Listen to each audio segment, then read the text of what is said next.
they learned, and they never gave up. And I think that's an interesting aspect of it all, is like, when do you give up, or when do you get frustrated throughout your failures, right?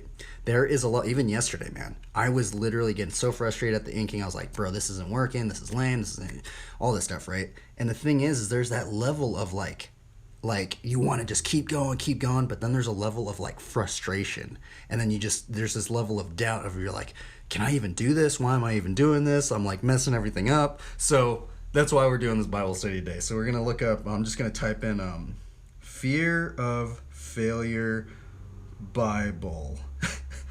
That's what we're gonna put up in here. So I mean, they're so very blessed. I mean, let's see here. This one says Open Bible. I don't think I've ever looked at this before.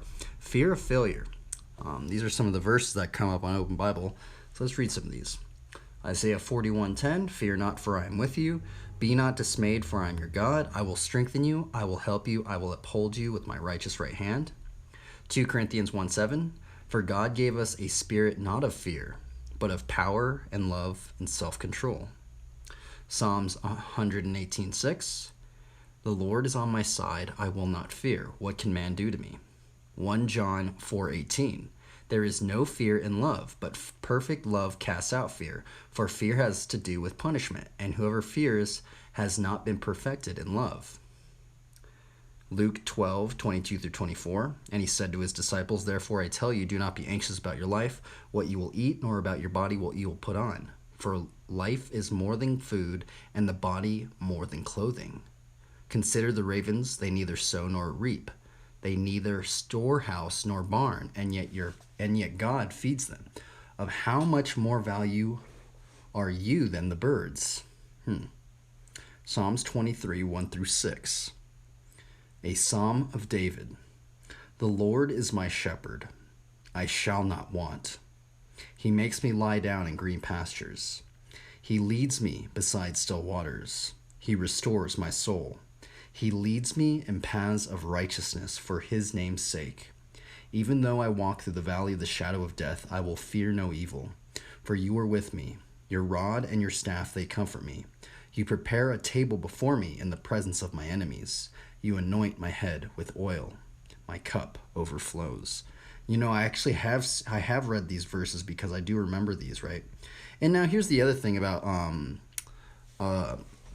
doing these Bible studies, right? I know these Bible studies get kind of long, and honestly, like, I hope like you guys don't think that you have to do these Bible studies this way, right?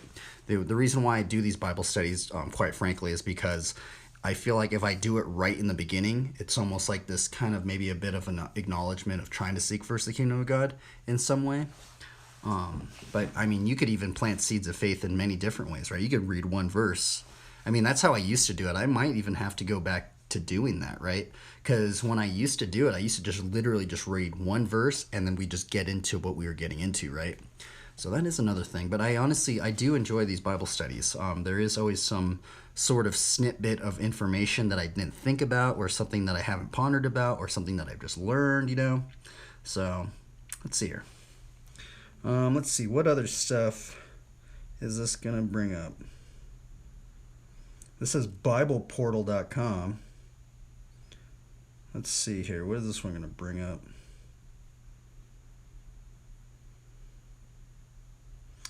This is This is BiblePortal.com. Let's just read this one. I've never seen this site before. Faith dares us to hope, take risks, and move beyond our comfort zone. But that is easier said than done. What is holding you back from dreaming big and taking action? Sometimes the fear of failure could overtake us. A past experience or the pressure of expectations could weigh heavily on your spirit. I think that's a very big one too. Expectations, right? It's also that heavy sense of, what do other people think of me? And I think that's the other strange thing that I've noticed about too, especially like if you're at that point where you've put out a lot of whatever you're doing, maybe say you've done a lot, imagine you do a lot of great work and you're maybe consistent and you have maybe something going for you, right? And then you just put out something that just flops or something, right? I think that is a very strange feeling too, right? And it's something weird to think about, right? Especially within our modern society right now. Okay, let's see here. Expectations could weigh heavily on your spirit, but take a deep look. Oh, there's a little typo right there. Take a look at God's word, which are His promises for your life. These Bible verses will help you overcome all fear and doubt. There is no failure in God, and even if it seems that way, it is actually a step back so that you can jump higher. Push this up. I wonder if I should push this up a little bit more. Okay, let's see here. Maybe. Where are we at? I just lost my. There's no feeling. Okay. Isaiah 41:10. I think we just read some of these, right? So yeah, we read a lot of these actually. I mean, I guess we didn't read Romans 8:31-39. What then shall we say to these things? If God is for us, who can be against us? He who did not spare his own son, but gave him up for us all, how will he not also with him graciously give us all things? Who shall bring any charge against God's elect? It is God who justifies. Who is to condemn? Christ. Jesus is the one who died, more than that, who was raised, who is at the right hand of God, who indeed is interceding for us. Who shall separate us from the love of Christ? Shall tribulation or distress or persecution or famine or nakedness or danger or sword? Man, that is brutal. That is a brutal verse right there.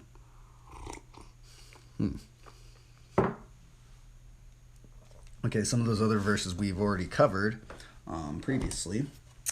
Let's see here. I'm trying to get some more energy. I feel like I've started a little later, and I'm kind of like, some of my energy's kind of sapped. So I'm trying to regain some of this energy. Let's see here. What is this? What is life we're going to say? Let's see. What is this one going to say? All right, we'll just read this one. I have no idea. This is lifeword.com. I don't know what this is going to bring up. It says fear of failure, though. Let's read it. I would like to be honest with anyone who might be reading this right now. I hate writing about myself and my struggles. That isn't to say I don't enjoy writing, because I do immensely, especially when it comes to fiction. Perhaps it is because fiction offers a buffer from reality, while writing on some level requires a bearing of the soul in so much that I am not a fictional character, though which the author can communicate to a reader. I'm the author writing about himself, trying to desperately not to seem a buffoon to anyone reading what can only be described as his personal thoughts. For someone like myself who struggles with high-functioning autism, it's innately a more intimate experience than I am comfortable with. It becomes a challenge on its own not to let what I write here seem pompous or read as a collection of platitudes and cliches. Beyond that, I know there is the marginal chance that something I wrote here might have a lasting effect on someone. So then the obstacle of writing this evolves to making sure that I don't write something that will be harmful to this hypothetical person who is reading this, and that there is something positive to be gained from their reading. I try to write something that will leave an impression, something that comes from the heart, but I end up running into the same problem of trying to avoid platitudes. What is platitudes? What is that word right there? Let me look it up real quick. I don't even know what that is. Platitudes definition. A remark or statement, especially one with a moral content that has been used often to be interesting or thoughtful. Huh. It's weird. I've never seen that word before. That's odd. That is a strange word. Okay, let's continue. Then struggling with my inability to relate to most people on an intimate level. It's a vicious cycle. It's a vicious cycle I go through that causes me no meager amount of stress and anxiety. Something I wrote about last time, and eventually I find myself shutting my laptop and putting off writing until the next day. I hate this cycle. I hate not being productive. I hate sitting on my hands and letting people down. It's one of the many character flaws I am trying to conquer in my walk with God, and I take it a day at a time. but I can't wait until I am a perfect person and have overcome all my shortcomings to write this blog post. On one hand, because by then I'd have shuffled off this mortal coil by then, and on the other because writing this is a part of overcoming the anxieties that have dictated far too much of my life for far too long. Now see, the other thing is sometimes I wonder, what would this guy right now think about the verse that we started with, right? 2 Corinthians 12:9, right? About God is glorified in our weakness, right? I wonder if he's going to bring this verse up. And this dude's really going in, huh? I didn't think it was going to be this long, but I mean, I've never read this in my entire life, but I think it has something to do. I mean, he did brought up God. Hopefully he brings in some other aspects, right? Okay, let's see here. So I elected to find compromise. I want to write honestly, but you should know that anything I say can only be based on my very limited and flawed human experience on this earth.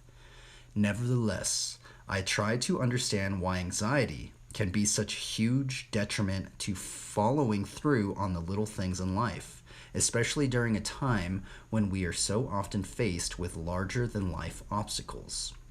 From my experience, anxiety often comes as a result of our fear, specifically the fear of what should happen in the event that we fail, and can often be so powerful that we ironically cause the source of our dread to become manifest.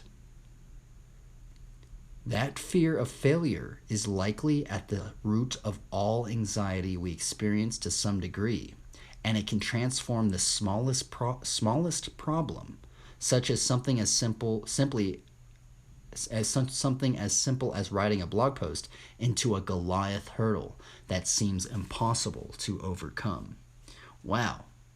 That's actually, what's really strange is just how he wrote about anxiety. We literally did a Bible study on anxiety yesterday, right?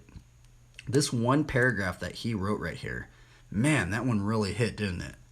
And none of the commentaries we read yesterday even really read that one really hit me for some reason, right? Fortunately, we have someone in our corner that has experience dealing with real Goliaths. That's right. This is the part where I say God is the answer to your problem. For some people, just saying that is more than enough, and those people are blessed in ways are truly mysterious. But for unfortunate cynics like myself, saying such a thing comes off as just another cliche, more than anything else. Thankfully, I'm not just electing to say God is in our corner in a vacuum.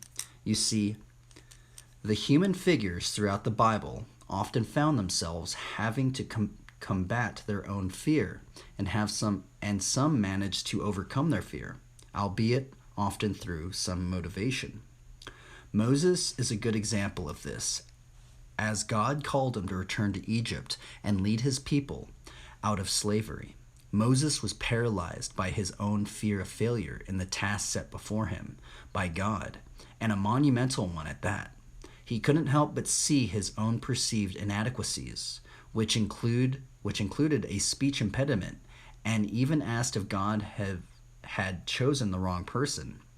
Nevertheless, Moses still returned to Egypt and confronted a task that he wasn't qualified for in the eyes of men, but that God had set before him. Very interesting, huh? I always kind of forget that Moses did have a speech impediment. Very interesting, huh? Now, and that is interesting how he's going into... Now, see, this is a very, very interesting commentary, right? This is a very strange one where this guy... I really feel like this guy really did put a lot of time and thought into writing this out, right? And it's interesting how he's going into the fear of failure, and now he's bringing up characters of the scripture, right? I find that very interesting, right? And it's weird because this is the first time I've never even seen, out of all the Bible study we've done, I've never seen this site right here, lifeword.org. And just because we wrote that question down about the fear of failure, we found this one, right? Okay, let's see here. Moses would not fail in his task. The Hebrew people would be freed from Egypt, and Moses conquered his fear by allowing his fear of failure to cloud his judgment of what God can do, and that God never makes mistakes. We often do, however, and there are plenty of people in the Bible who did choose to allow that fear to dictate their actions rather than rest on the assurances of God. One such figure that I find is a powerful symbol of failure and redemption is the Apostle Peter. Perhaps one of Peter's well-known failures to overcome occurs on the stormy waters of the Sea of Galilee. As he, the other apostles, attempted to sail to the other side, Jesus came to meet them on the water, walking across the sea. Once the apostles realized it was Jesus, it was Peter who took one of the greatest steps of faith and stepped out of the boat to meet Christ, and found sure footing. However, as he approached, the waves around him grew larger, and Peter soon took his eyes away from God and began to focus on the danger around him. Fear had seized him. Paralyzed by his fear of this storm overtaking him, Peter was paralyzed into inaction and began to sink. His fear was made manifest by his inability to keep his eyes on what mattered, and for a split moment he believed the problem around him was larger than God that had just stayed his feet on water. Sorry. I'm starting to... I need to regain my focus. Okay, let's see here. Oh, we're almost done here. Peter failed, and so will we. Unfortunately, failure happens to be one of the inevitabilities of the human experience, and one way or another, we will come up short when it matters most. Thankfully, Jesus would reach down and pull Peter from the waters. Similarly, we don't have to stay marred in our fears and failures. God is bigger, and we may fail, but he does not. Now, see, that's the other strange thing. It's so interesting how, I started this Bible study off with 2 Corinthians 12:9, right? And it's so interesting. He wrote this. I mean, that was a really great commentary, right? And it's so interesting how, like, you can take, maybe say, it's so interesting. Like, imagine if we were just to ask every single believer, we're just like, okay, what do you think about fear of failure? What Bible verses or are there any sort of stories that you even think of, any sort of scriptures? I think it'd be very interesting to be like, okay, well, I think about this one, I think this one. It'd just be so interesting to hear what other believers would say on which scriptures that they would bring up for that, right? That was very interesting, right? I mean, there's actually a lot of things on the fear of failure. Wow. I mean, I don't know if I'm going to read this entire one. This one seems kind of long as well, but maybe we'll read a little bit of it, okay? This is learnthebible.org. I became a believer because of the fear of failure. I had failed in certain important exams throughout life. I am now an intern lay pastor working.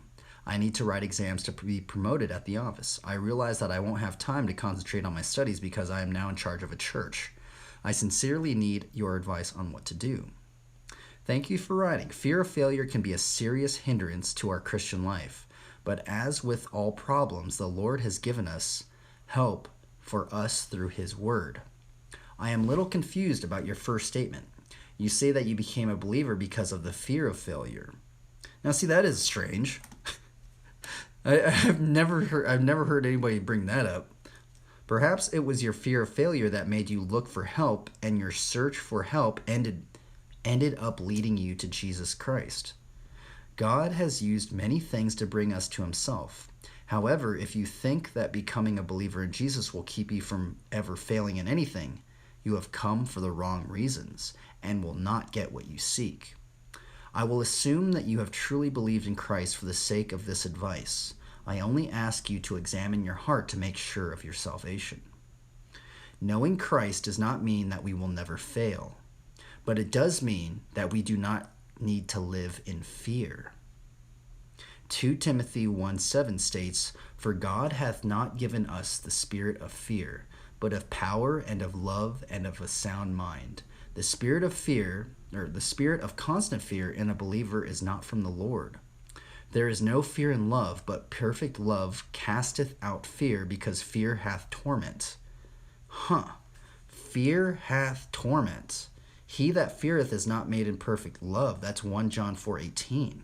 Wow. Now, see, that is so interesting. Does that say that in the ESV? Let's look at that. 1 John 4:18. If that is, I know I haven't, I don't think I've underlined that, so let's look it up in here. 1 John 4:18. Okay, let's see here. 1 John 4:18. I thought that was 1 John right there. I guess not. Let's see here.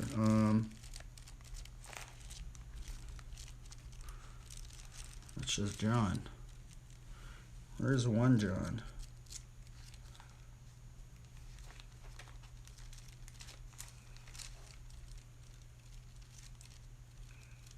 Sorry, I'm looking at this right now. It should be right here. It's so weird. 1 John 4:18. Shouldn't that be right there?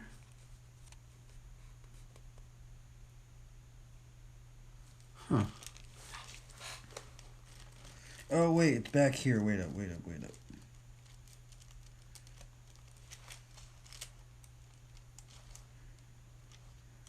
I totally got that wrong. Oh, my goodness. Holy moly, we got that wrong. Okay, here we go. Bro, I don't even have anything underlined on this page right here. Look at this. 1 John 4:18. Wow, look at this. We have found a clean page. I have not underlined anything. There is no fear in love, but perfect love casts out fear, for fear has to do with punishment, and whoever fears has not been perfected in love. Now, it's so strange that the KJV says, because fear hath torment. So there's torment within fear. Huh. That's odd, right?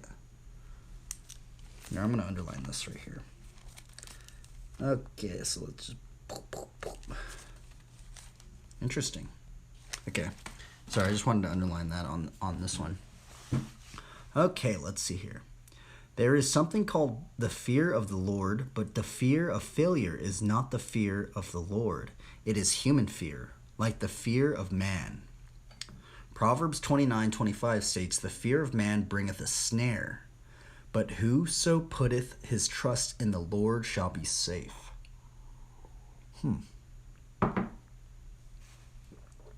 Fear is the opposite of faith. We fear because we do not have complete faith in God. The way to overcome our fear is to increase our faith. Faith is a fruit of the Spirit, Galatians 5:22-23. So we must walk in the Spirit to have faith. It comes by the Word of God, Romans 10:17. So we must seek help from the Bible. It comes by prayer, Matthew 17:20-21. So we must go to the Lord in prayer in order to increase our faith. Fear of failure comes because we have tried our worth of external success. We may feel that others require it of us. We may have set the standard for ourselves. See, I guess that's the other thing, right? It's about the standards that we have on ourselves, but not only the standards that we have on ourselves, but what about the standards of a worldly aspect, right? Because I feel like there is a worldly standard for some things, right? That if we do not meet, it could make you feel maybe less than, maybe make you feel like a failure, all sorts of stuff, right? Okay, let's see here. However, we have not fully surrendered all we do and all our results to the Lord. Paul set high goals for reaching the lost and establishing churches, but he also understood that fulfilling of those goals depended entirely on the Lord. To the Corinthians, he said, 1 Corinthians 3:6, I have planted, Apollos watered, but God gave the increase. He gave God all the credit for all the increase.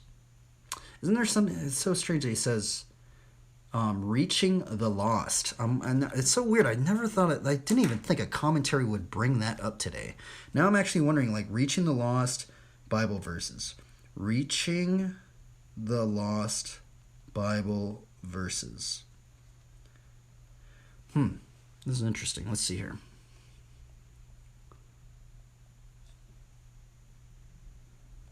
Isn't there something about...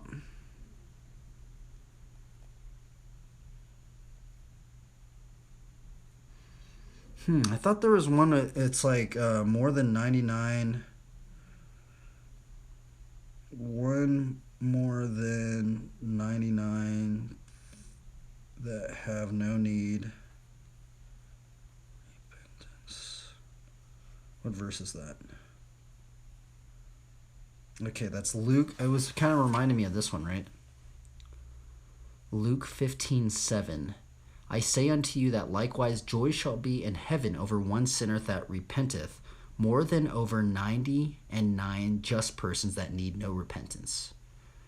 And so that's the other very, very strange thing. It's just reading this verse, right? And just thinking about, the lost in some degree.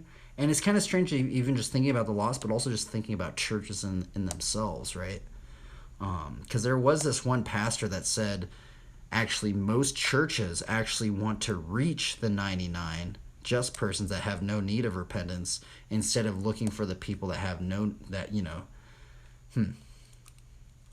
It's very strange to think about that, actually. Okay, let's get back to this one. Sorry, I was just thinking about that because I just read that. Let's see here. Okay, right here. Perhaps a personal experience would help at this point.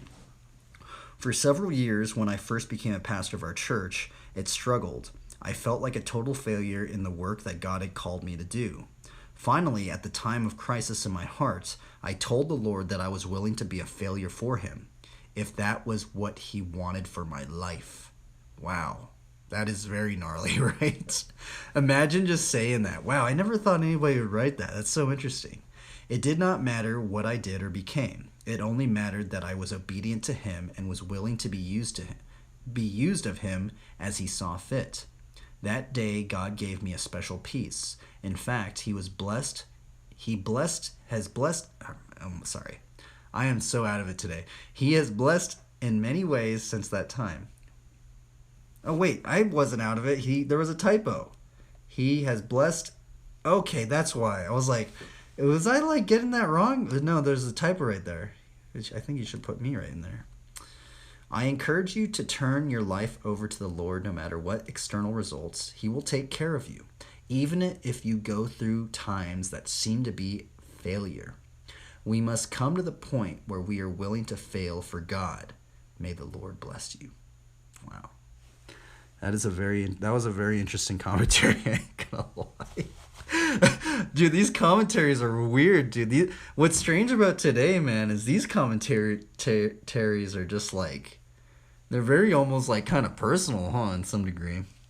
That was interesting. Anyway, I guess that was the Bible study. And I know these Bible studies are super awkward, but man, I'm going to be really honest with you. Like, I'm at the point where I've looked a lot of these sermons up, and I've kind of already just like listened to these sermons sometimes multiple times, right? So sometimes just like looking up commentaries on this or just like a whole aspect of something I haven't really like went into. So I kind of find it is almost like we're searching through something. Okay, let's see here. Let's put some music on, and then we will get into drawing something. Or I guess just get into failing and stuff. Okay, let's see here. Is this on copyright?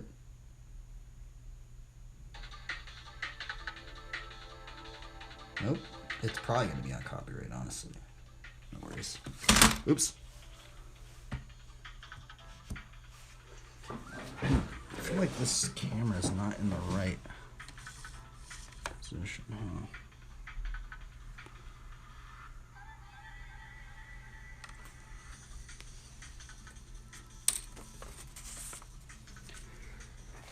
Okay, let's just do some thumbnails.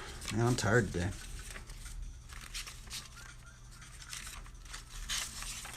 Let's try and maybe build something up.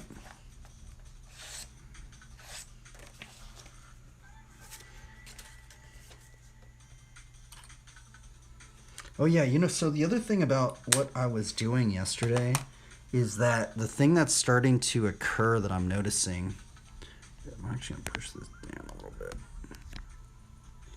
The thing I'm actually starting to notice, what's starting to occur with me is that I've been watching all these like inking videos, right, on YouTube, just trying to learn how to ink. And I think this actually might be one of the things that's occurring with a lot of people trying to learn how to ink, right? Is that there's so many techniques, man. There's literally so many techniques, so many tools.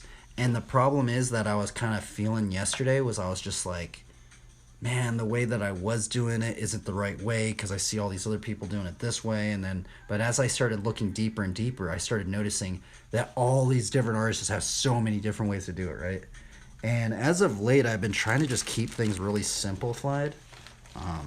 Because I feel like sometimes when I start using a bunch of tools, it just kind of like, I don't know, I just start getting more confused, honestly.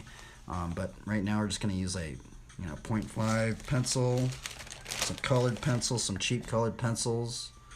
And then I was trying to use that normal pencil yesterday.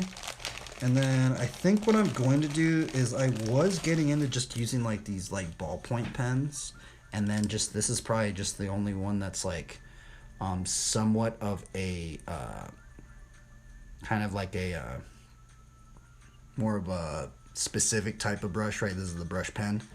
So I'm gonna maybe try and see if we can do things a little bit more simply like how I was doing it. So maybe just using these 4 tools maybe, right? Because I feel like once I just start using a bunch of tools, oh man, I just start getting way like, I don't know, I just start not drawing as good, I think. I start thinking it's the tools and not necessarily, sometimes not even the tools, it's just I'm not constructing it well enough. So I'm gonna try and think about it that way.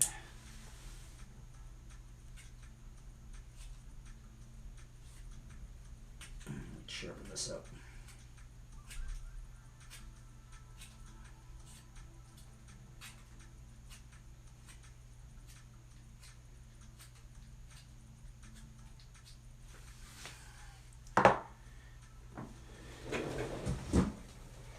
Let's see here. I guess we can just stir it up, man. I'm like yawning and stuff. I need some more coffee up in here, man.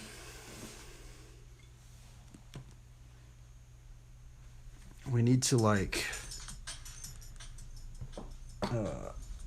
just do some more gestures and stuff. Thumbnailing. I need to get the thumbnailing process more down, I think. Yesterday I just started like leveling it up, trying to level it up, which I normally kind of try and do. But I think I need to start doing more like thumbnail work before I get into it. Because that's what I was doing prior to this.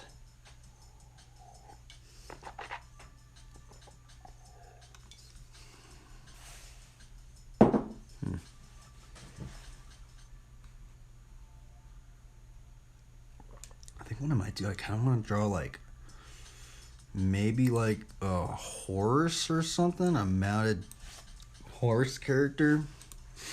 I mean, so maybe that's what we should do. Let's see here.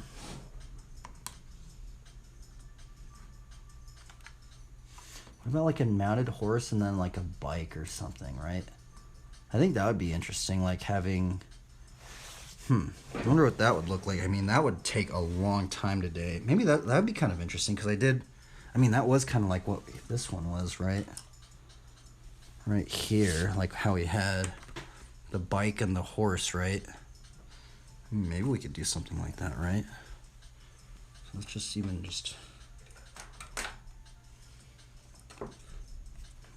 need to bring up, so I haven't really drawn a horse in a long time. I thought I did some horse studies. Wait up, I did do some horse studies. It's on my, let's see here. There was a time I did some horse studies. Where is the horses at?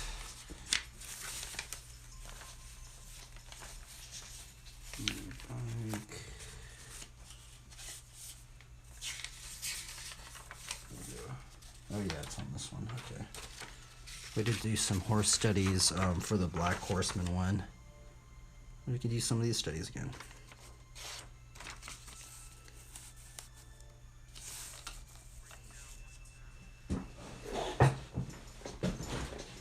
Okay, so we're looking at trying to depict maybe a bike and a horse, right?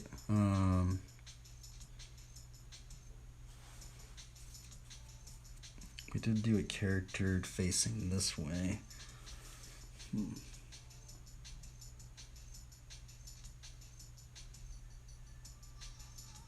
Huh.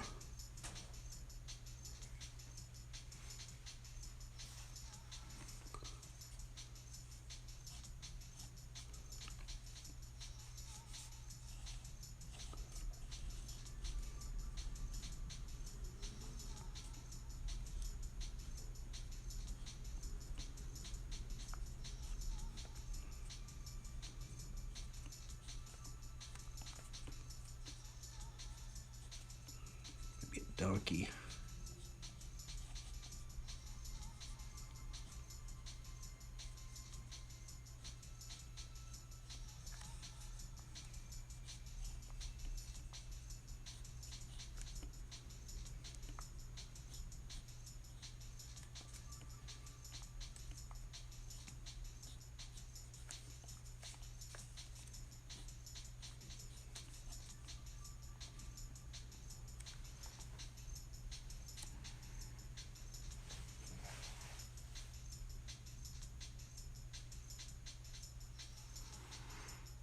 Trying to think here.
I mean, we could maybe try and do like the barrier on cross thing, huh?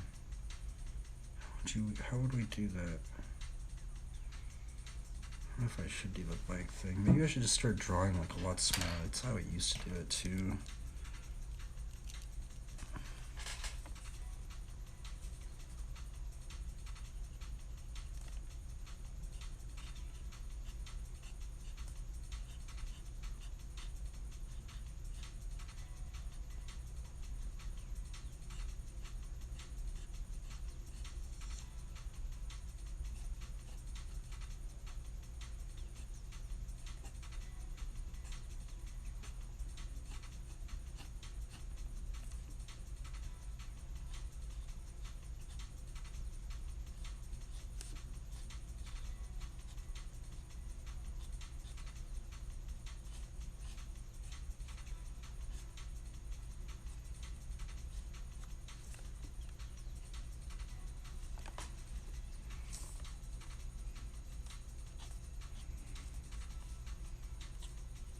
We could do a donkey. What does a donkey look like?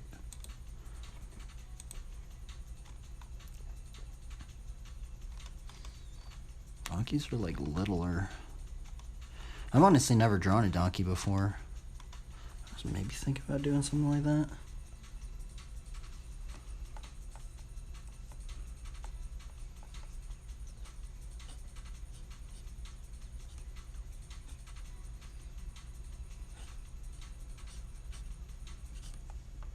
Donkeys are like really little.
I mean, we could even just do like man riding a donkey. Like a burro thing.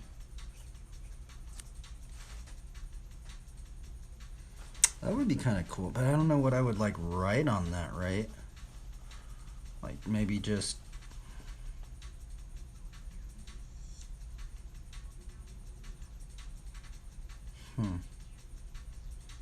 It's so weird. I could like see so many little things up in there.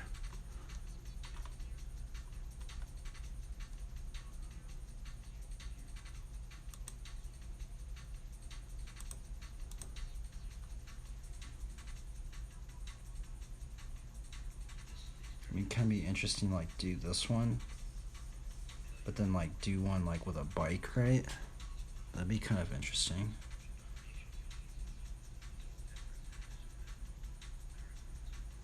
Like a modern day.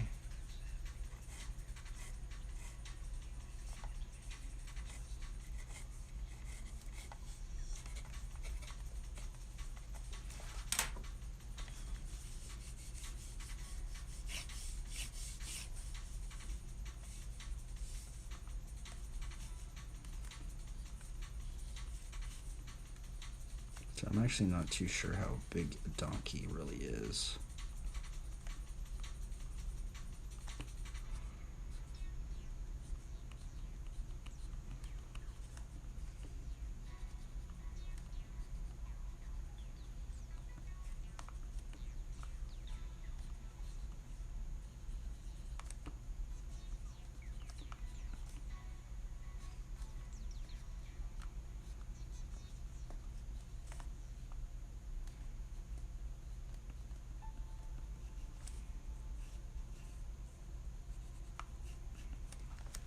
That would be so interesting, seeing like a donkey character and then a dude on a bike. Huh.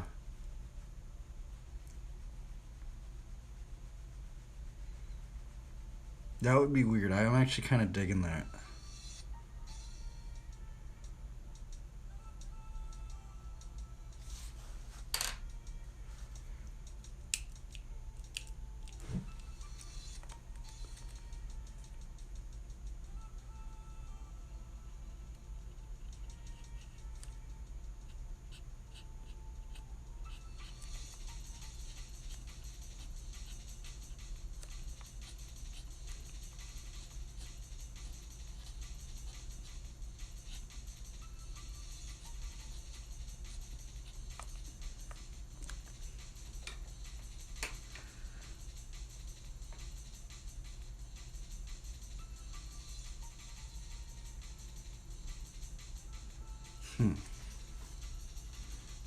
I mean, how would we do like the whole book thing? Because he did say like go out and proclaim the gospel to all of creation, right?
Dude, that would be a weird drawing, huh?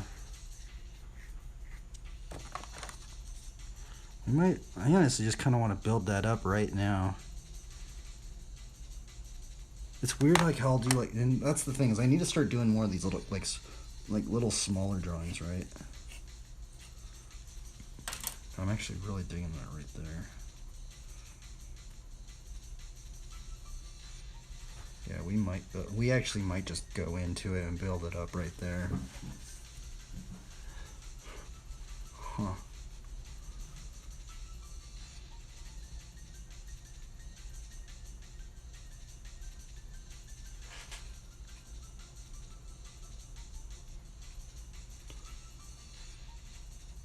Go out and proclaim the gospel of all creation.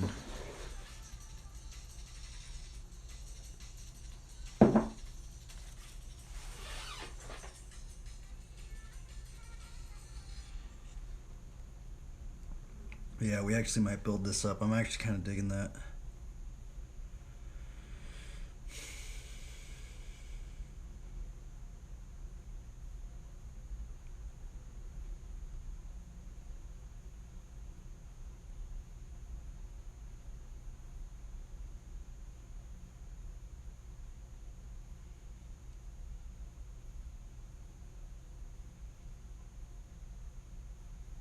This is gonna be hard because yesterday I even just did one character. See, that's the thing. I don't know if I'm gonna shade it.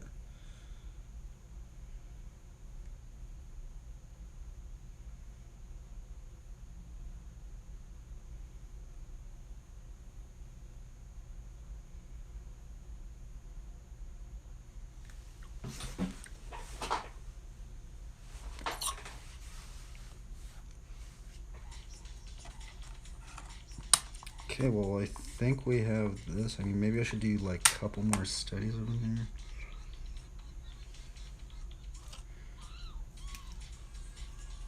Should I maybe try and figure out the perspective? No, I kind of just want to do it. See if we could just build this up. I'm curious now. Like, I wonder if we could just build this up now. This sketch right here.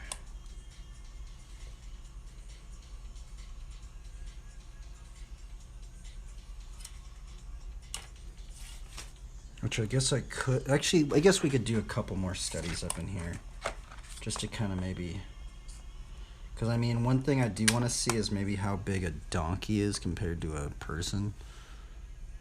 Should we do a donkey? I think we might do a donkey.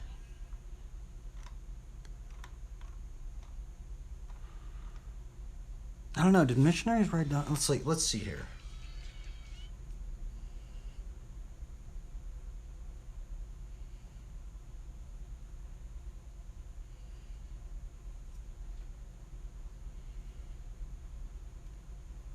Okay, interesting. So, oh wow. Actually found some reference images. I literally typed in, did missionaries ride donkeys? Huh. Let's see. What's the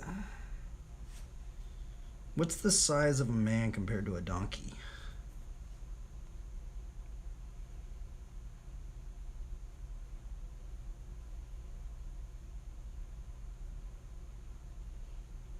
Oh, look at that donkey. And the poor little donkey right there.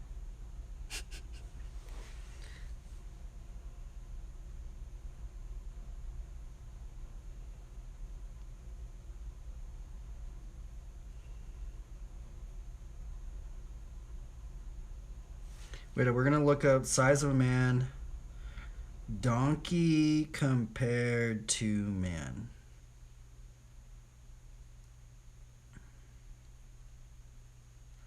Okay, let's look at some of these proportions up here. That's a very good one to know. Let's see here. So we got 1, 2. Okay, let's just do that. So this is gonna be our proportions of a person.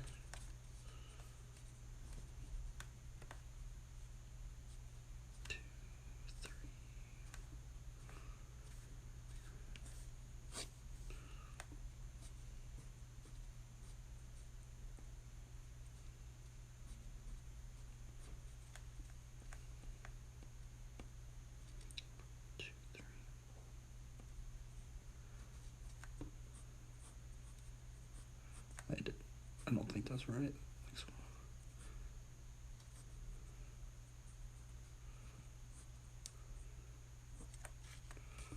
2, 3. Oops, I'm actually. Oh well. Darn, I actually got this wrong. Let's see here. 1, 2, 3, 4, 5, 6, 7. 7.5. I did get that wrong. I got the torso wrong. 1, 2, 3. 1, 2, 3.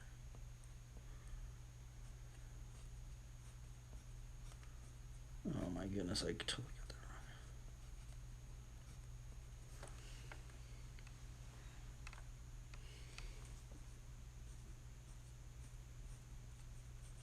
Let's fix this.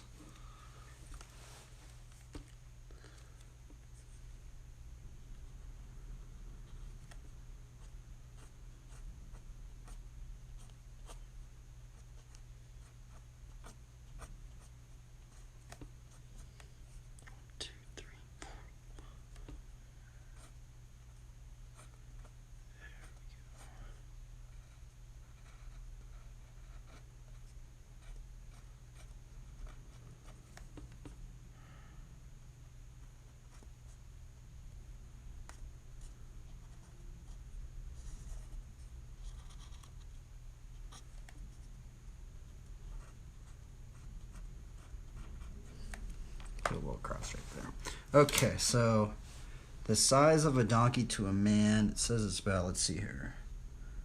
1, 2, 3, 4, 5, 7.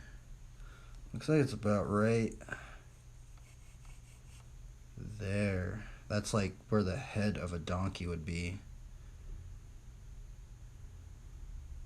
Dude, those things are small, dude. Those things are little. What the? Like, that's crazy. Like, holy moly. I mean, if he, dude, that thing is a tiny little donkey.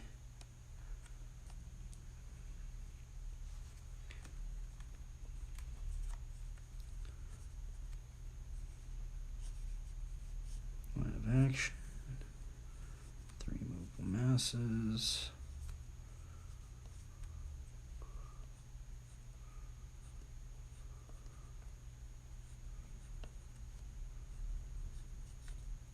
I mean, even that looks like a little buff little donkey right there.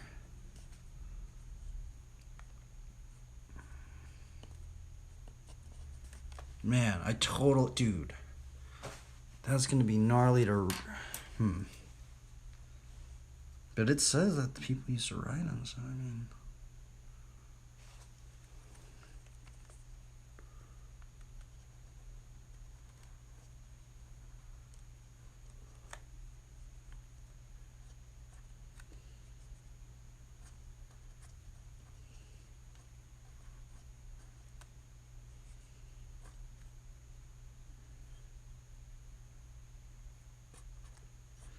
I did hear donkeys are really protective, though, so.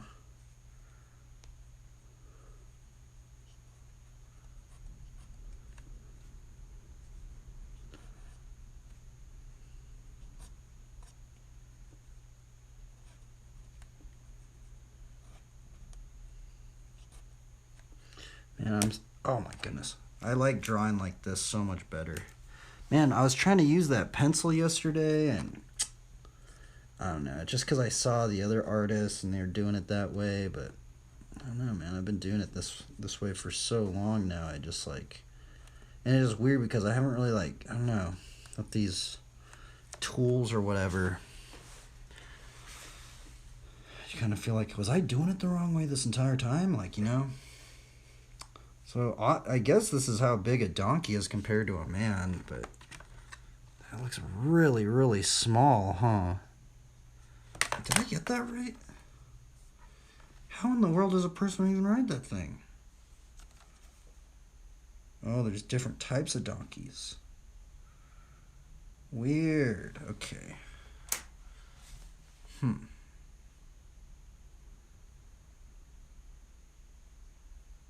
Bruh.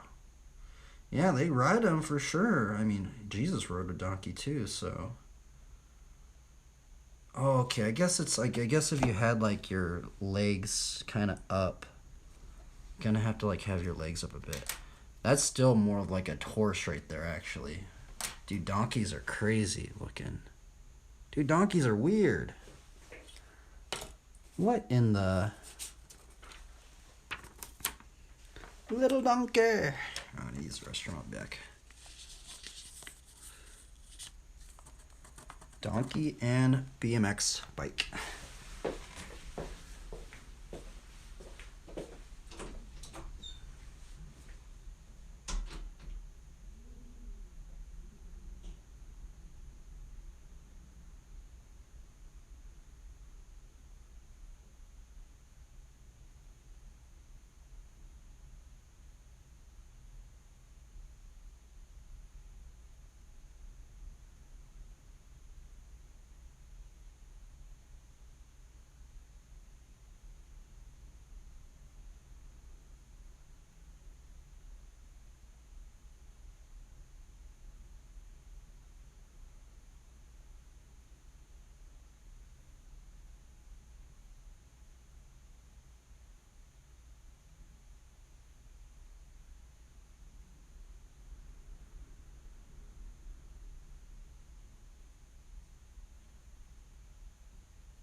You know what? I should just start listening to music on here on my computer. I think that actually might be way faster.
There we go.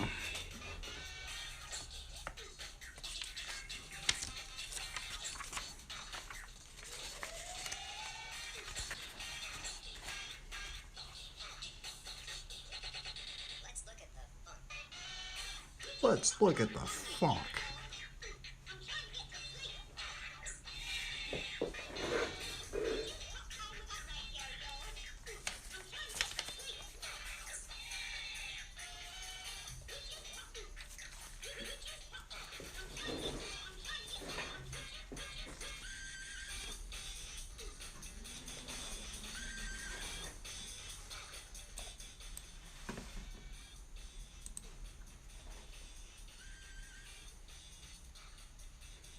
Guess let's just try and draw and keep leveling it up, huh? Since we have these proportions kind of set out.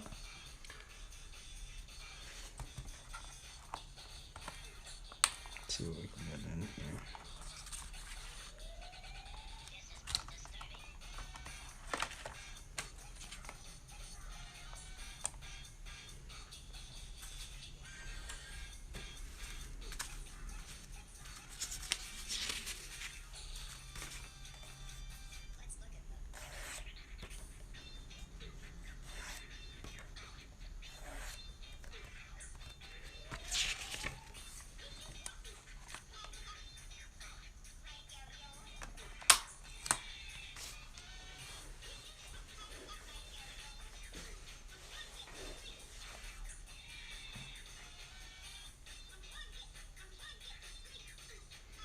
Okay, so we have to think about person. Let's draw it like super lightly with the pencils first, just to get some rough proportions.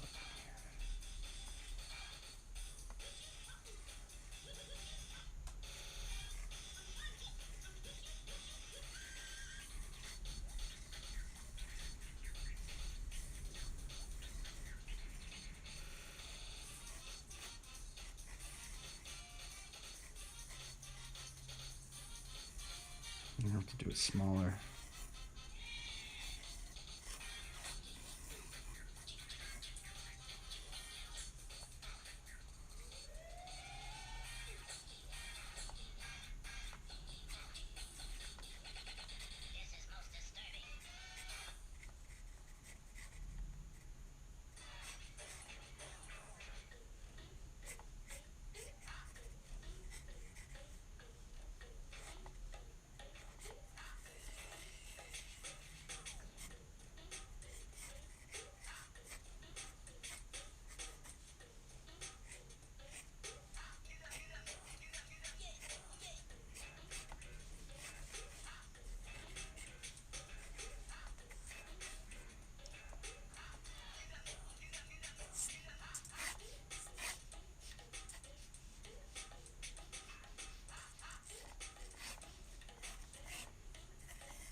Think that's gonna work? I think that might work.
How do people put their legs on the donkey, huh?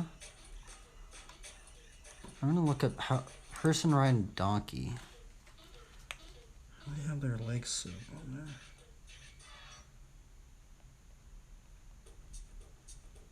there? Okay, so yeah.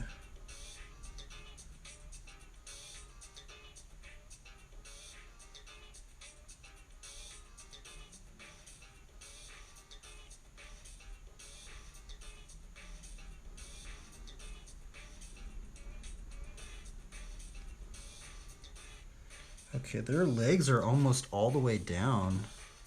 That's actually pretty crazy. Their legs are like right there.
If I push it, I do the next layer, I'm going to push it a little bit more up.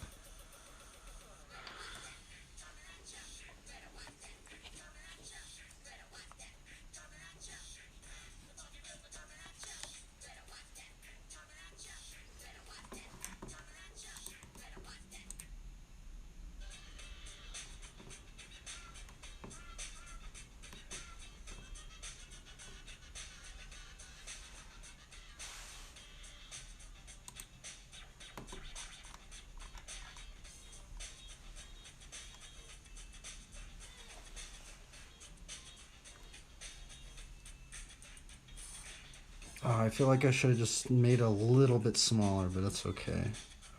Because I won't even be able to put a verse in here, I don't think.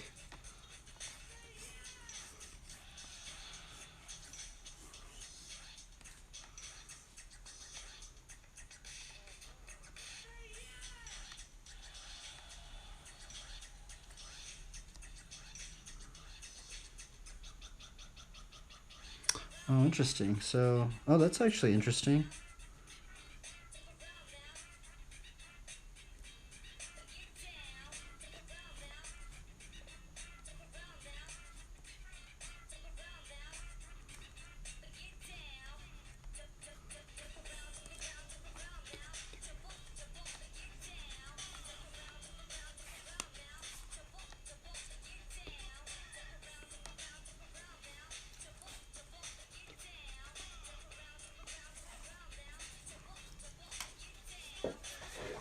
Wow, this is an interesting drawing right here.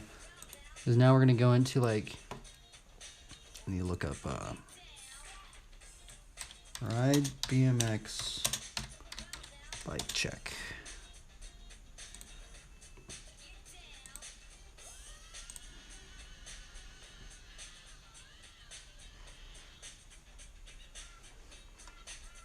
Let's see the general height of this person.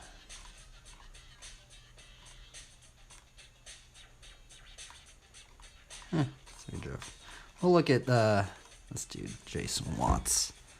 Yeah, so, oh yeah, so it's about, yeah, so we actually kind of have it down.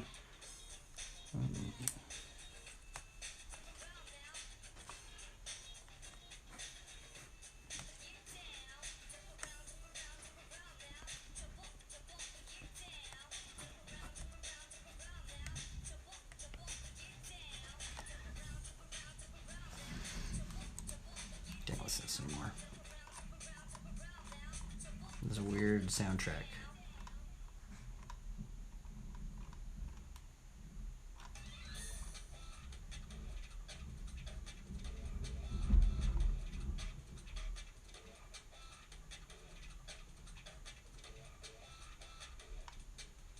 Why is this so laggy?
Oh, this bike looks weird.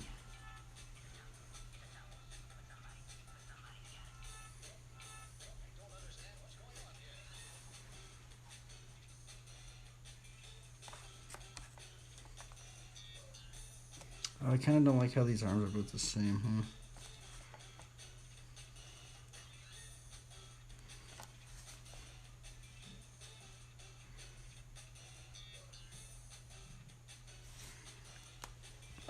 Actually, I'm wondering, I do have that one eraser I put somewhere. I wonder if that eraser will help me. I think that eraser is smearing things. Where did it go?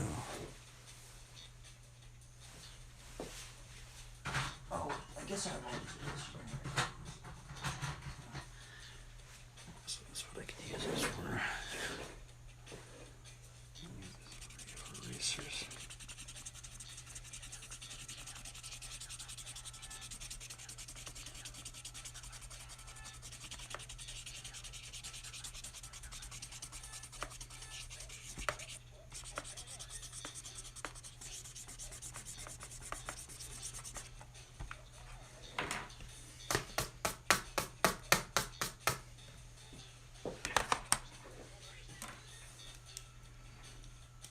I don't know if I'm gonna do the biker. Oh, I gotta do it. I've been drawing so many bikes. I gotta rip it, bro. Even if it's weird.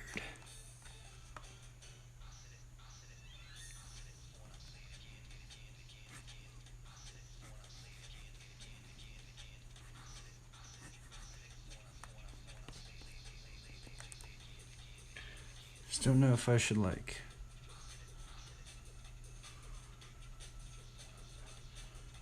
I mean, I guess what I could do is have the donkey and then have this dude with the cross, but maybe not have this dude with the cross. Yeah, I guess maybe this guy will just have like a book or something.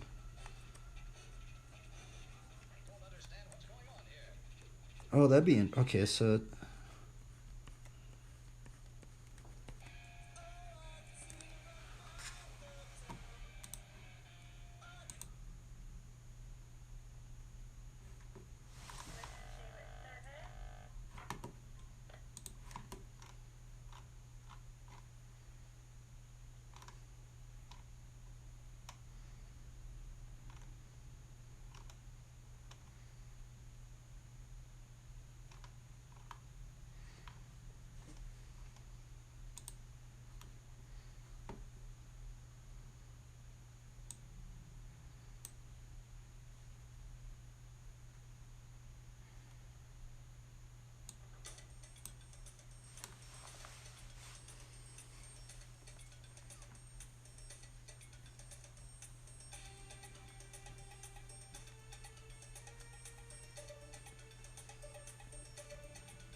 Yeah, let's try and finish this donkey.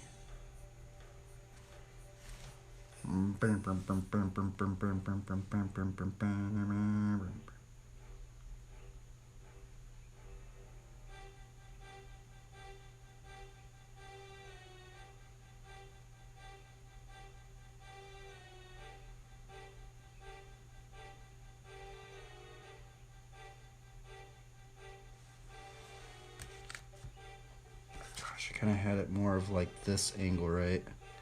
Kind of got that wrong.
Bro, I keep messing up these bikes, man. What is wrong with me, dude? What is, like, why can't I draw a darn bike very good?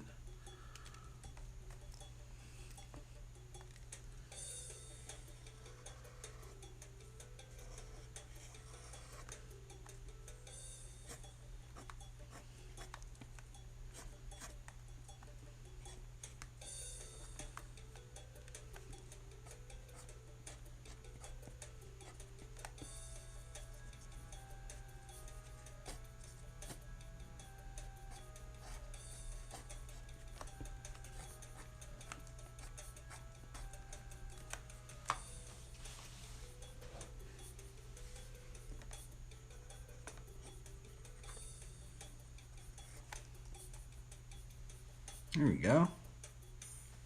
Starting to come to fruition. The donkey on the BMX bike.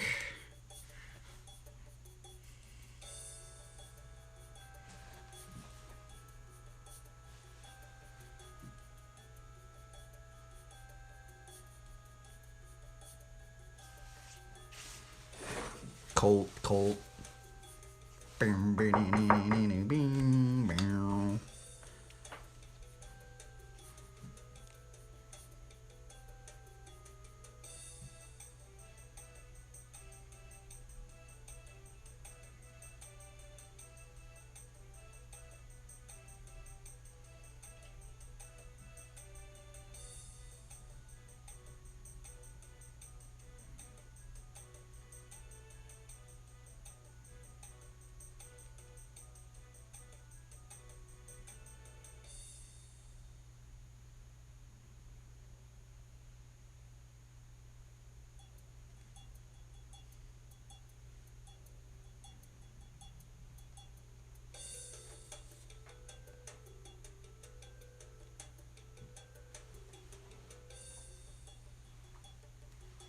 We're going to pull this up on here. My stream even working?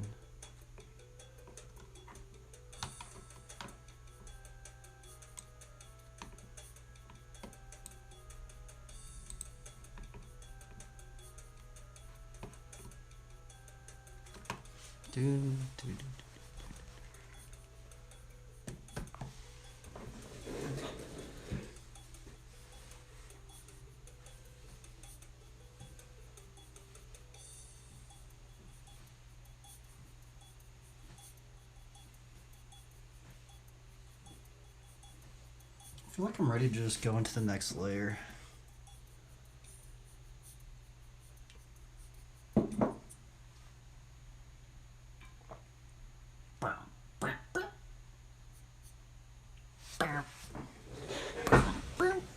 I guess we could just figure out a lot on here, though.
Oh yeah, I'm gonna push this down a little bit. A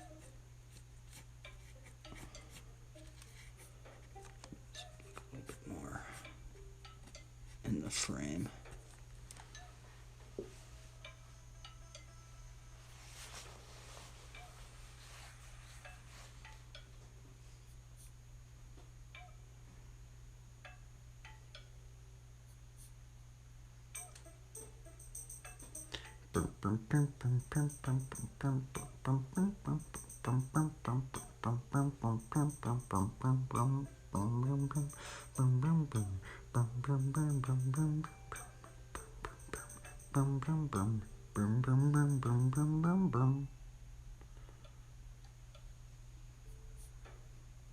Actually, if I push this back a little bit, I might be able to put like a sword with the little glowing things on it.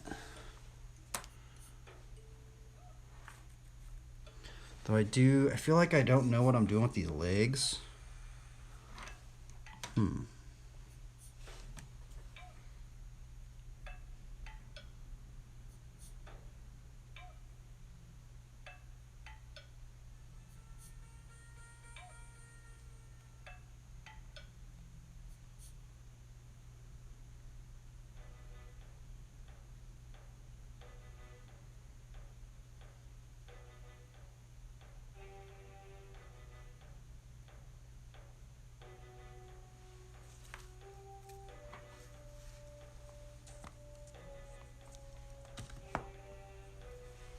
Yeah, I'm like, I need to put that on after. We need to get the anatomy right.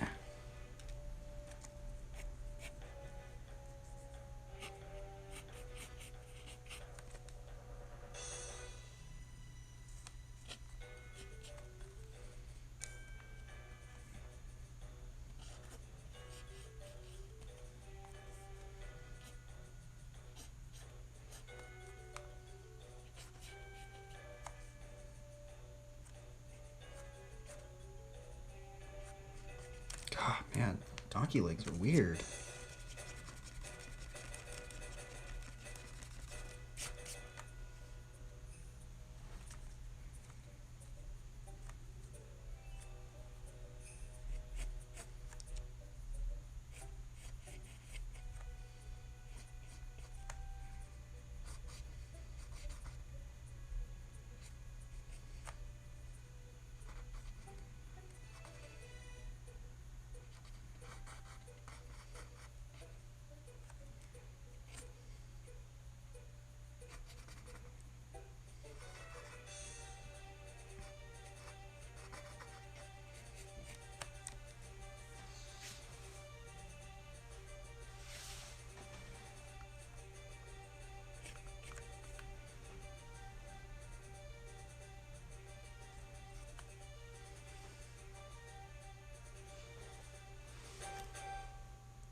This drawing is hilarious, dude. Is this not just a strange drawing? A strange drawing.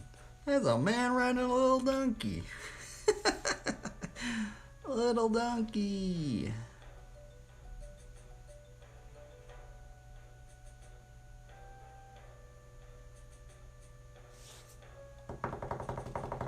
Okay, let's do some more layers now.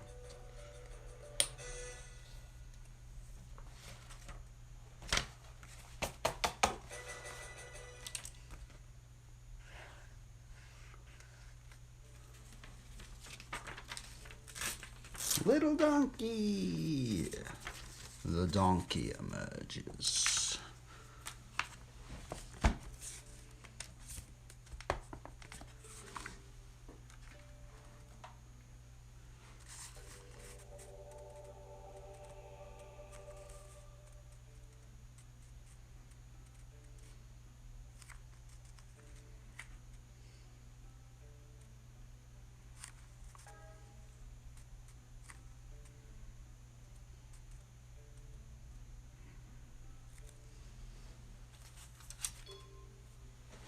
Bam, bam, bam.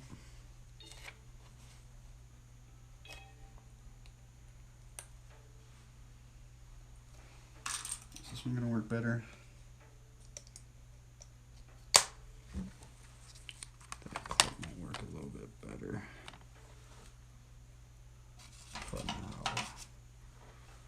Actually, I should just use some tape.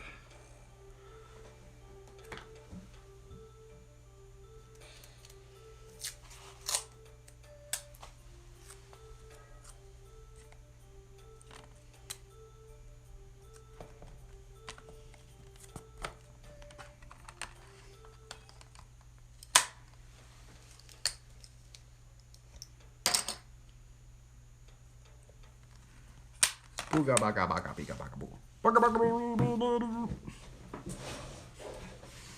Alrighty then, let us begin the next layer. I might even do another colored pencil layer, but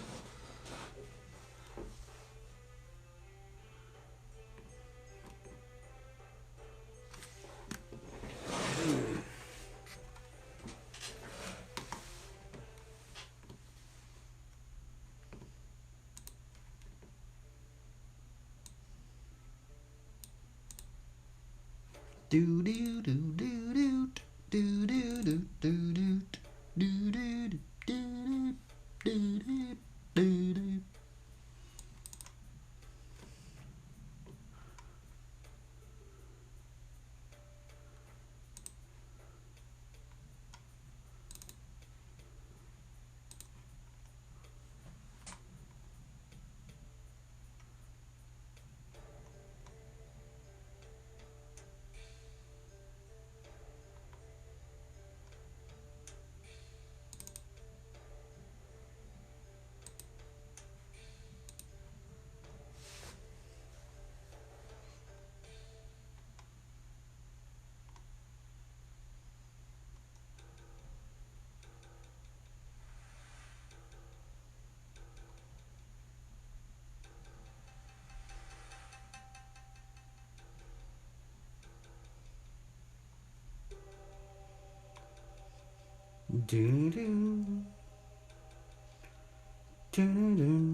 Do do do do do do do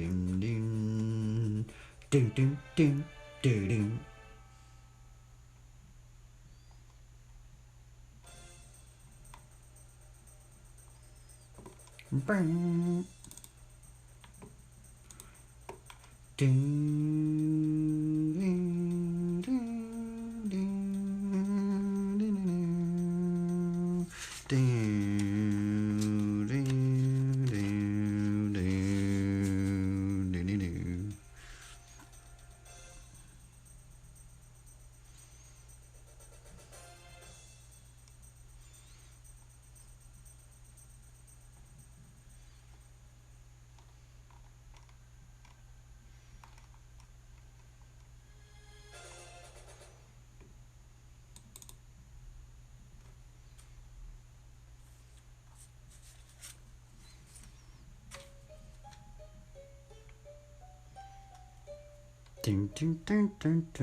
Sorry.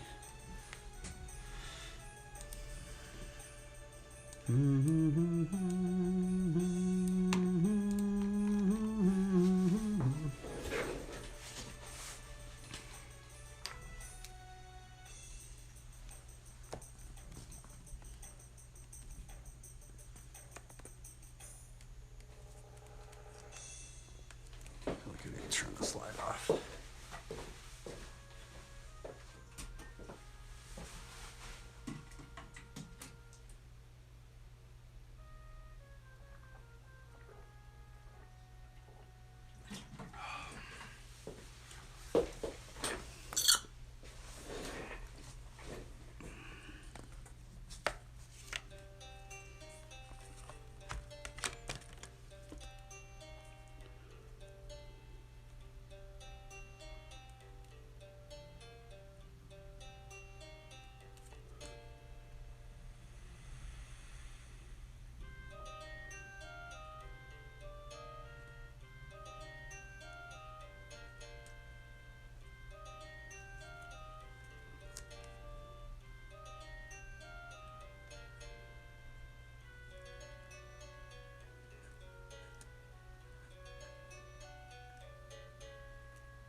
Do do do do.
Opa.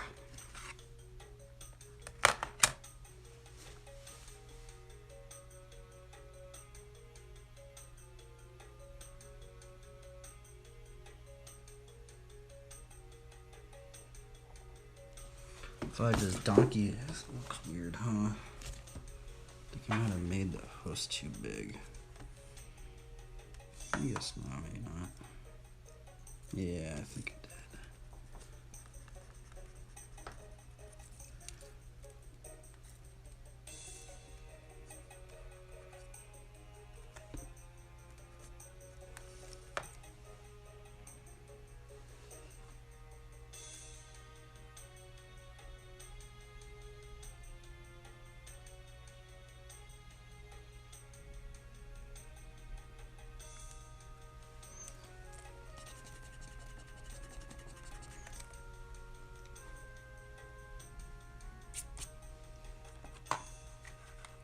Do-do-do-do.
I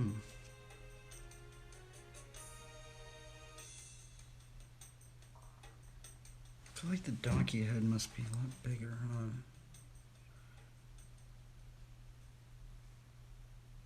Not.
What does like an old rein look like? Donkey reins, huh?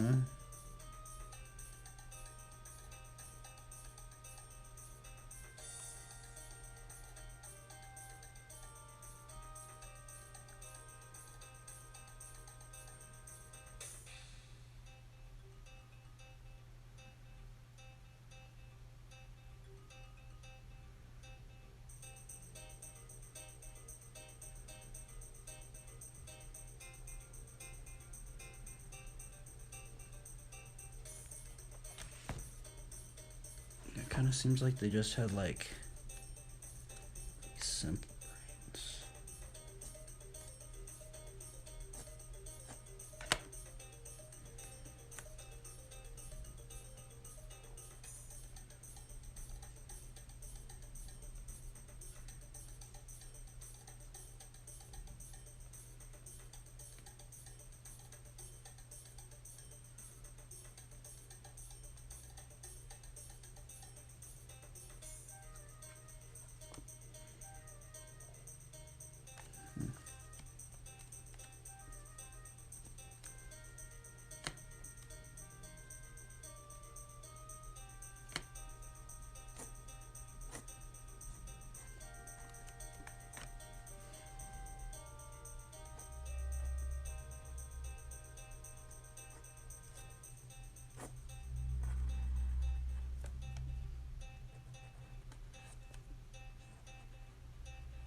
reins.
How do you hold a book like that?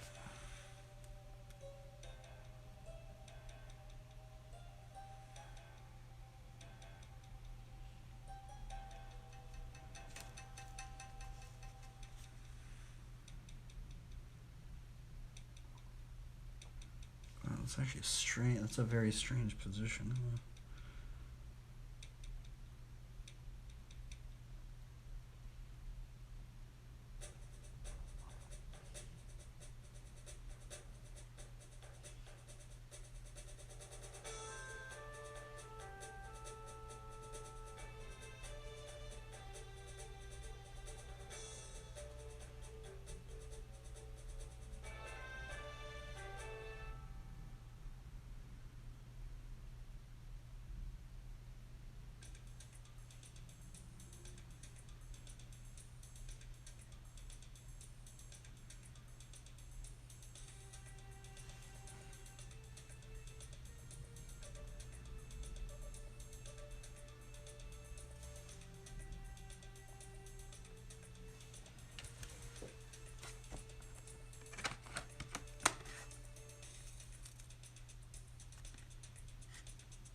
Dude, this drawing's actually working out today.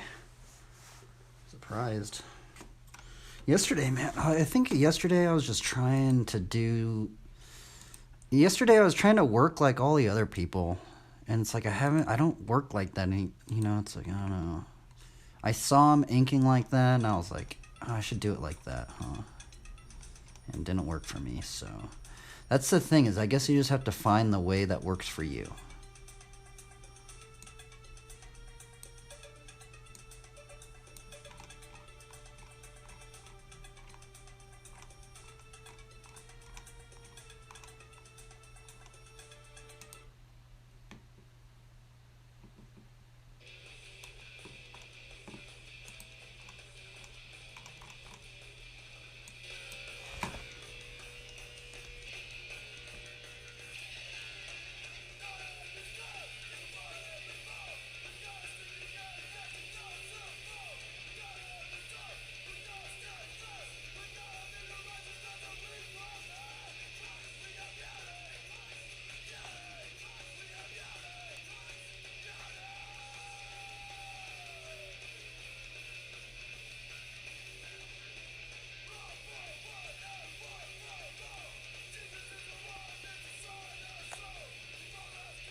I forgot that I have all these. Oh,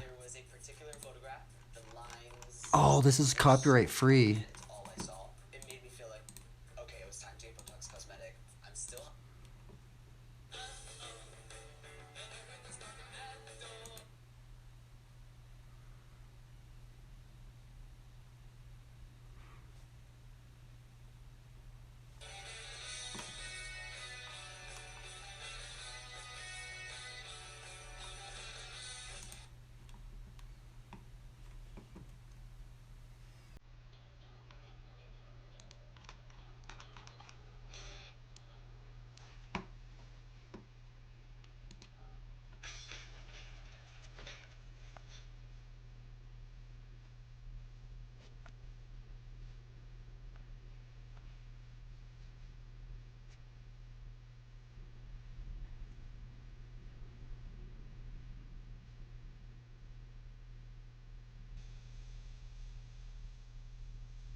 Fishes of men.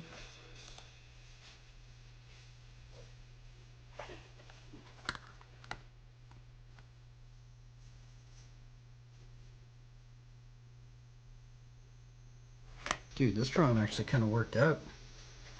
Pretty stoked on this one.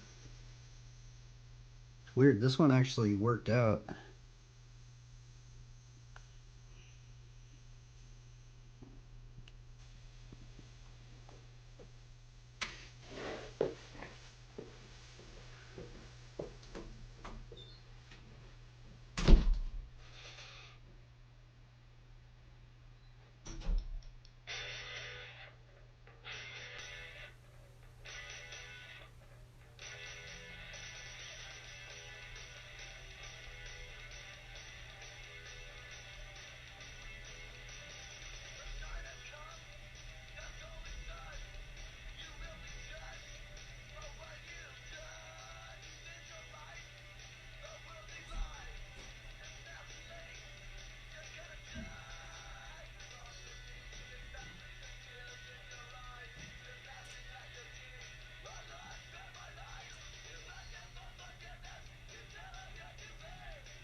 It's not copyright.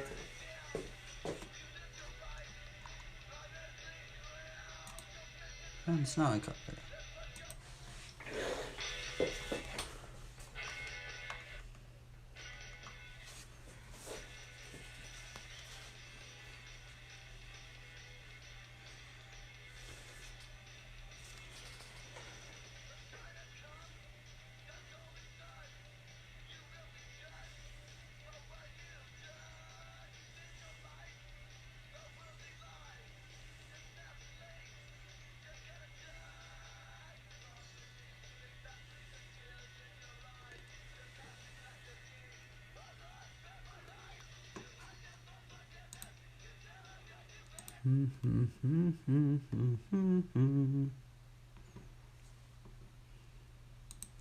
This one it's going to be, and he said to them, go into all the world and preach the gospel to every creature.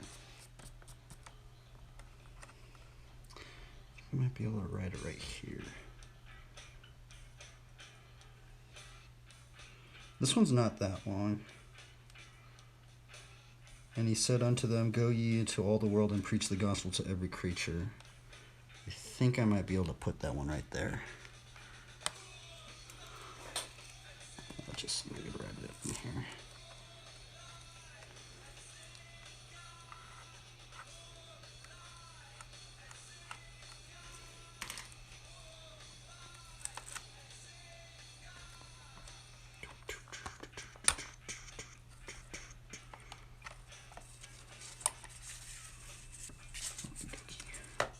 I think I might be able to put it right here. Yeah, that's actually where we'll put it. I think I might be able to just write it in here right now.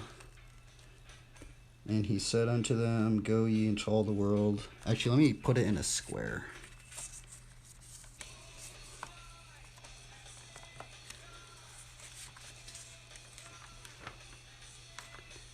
Let's just, I guess I might be able to just freehand it. I kind of want to just freehand it today. And he said unto them, go ye into all the world and preach the gospel.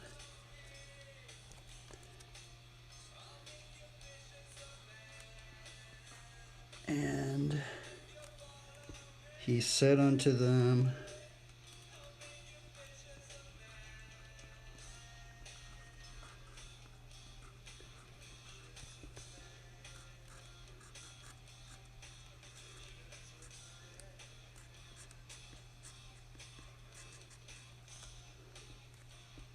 oh, I kind of like pushed, darn. And he said unto them, comma,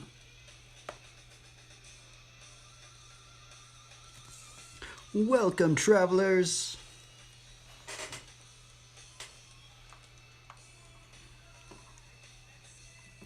Greetings, travelers. Welcome to the awkward Bible, Yeah, I did do a Bible study earlier, but it's the awkward drawing stream where you, where you guys get to watch these very awkward drawings kind of happen, I guess. Right now we're drawing. Honestly, I was kind of thinking about like drawing like kind of like a Palm Sunday one, because like how there's the donkey. I'm not gonna say this is like. I think this is just a representation of a missionary. Okay, and so I'm not trying to depict Jesus or anything. This is just a missionary riding a donkey, because there are missionaries that rode donkeys in the history. So we have a donkey riding missionary. He's kind of has this cross, and then we have this one. I'm gonna write Mark 16:15 right here. That's where we're at right now. I'm writing, and he said unto them, "Go ye into all the world," or what is it? I have it right here. This is the verse we're trying to write up on here. And he said unto them, "Go ye into all the world and preach the gospel to every creature."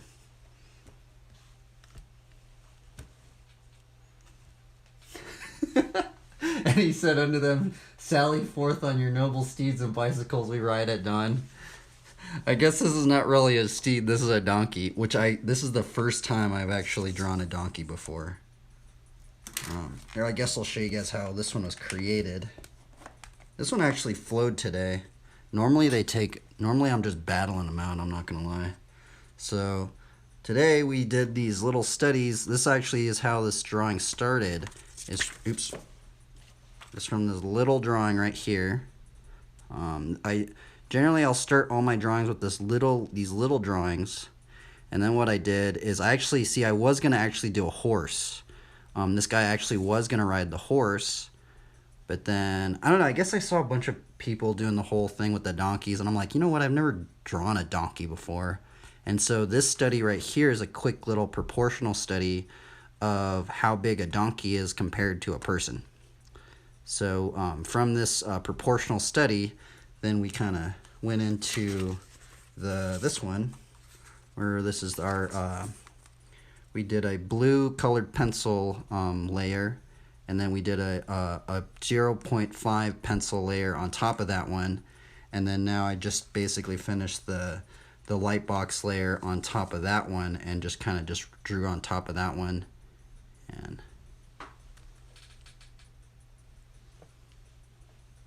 And Shrekky calls him a noble steed. Oh man, I kind of wish I would have pushed it a little bit more over there. I'm kind of brimming on the edge of this paper. I guess we'll just have to have it like that though.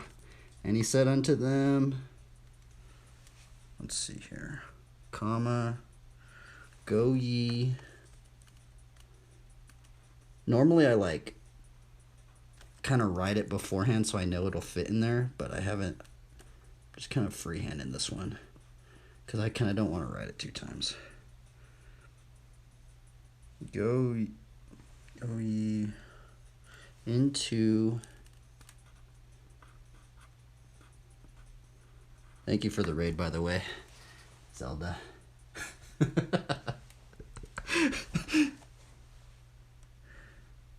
Okay, let's see here. Into all the world. All the. Oh, see, I'm gonna be I don't know if I should write that right there. It's gonna be right on the brim of the paper. Comma. And preach the gospel to every creature.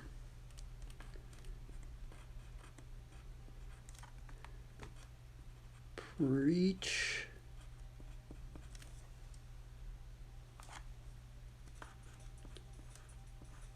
the gospel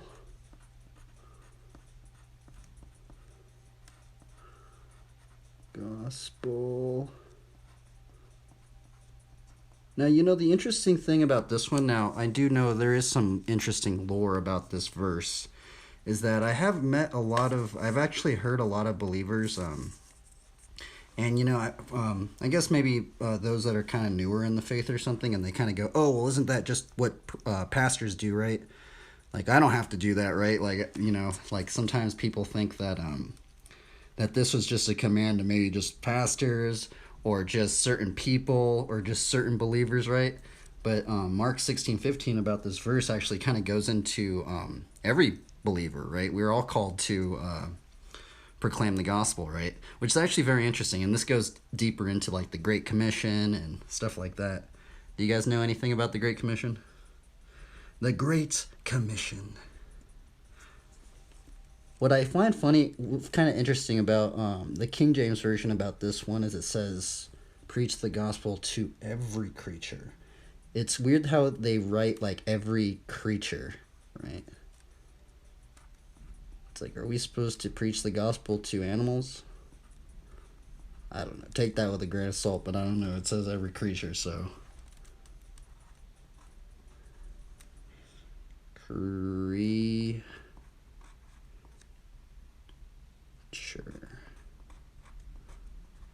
Period.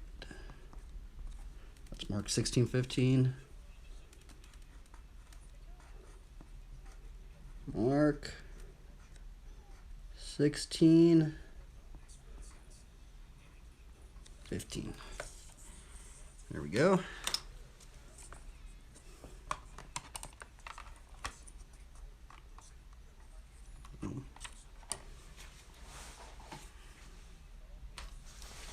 Okay, I think I'm going to put the little shield thing over here. I might try and ink this one out. I was saying that I was going to try and learn how to ink. But, inking is hard. By the way, if any of you guys know how to ink, I've been trying to learn how to ink, and it's really frustrating. Because it's like, I don't know how they do it. And the other thing about, like, trying to learn how to ink right is that for some reason, there's, like, some how-to videos on how to ink right. But the thing is that like there's so many different methods on how to ink, right? So many people use different tools. There's like hundreds and hundreds of different tools, right? So sometimes it's confusing when you see one person inking and they're using all these different tools and gadgets and all this stuff and different types of pens, and you kind of think like that's what you kind of need.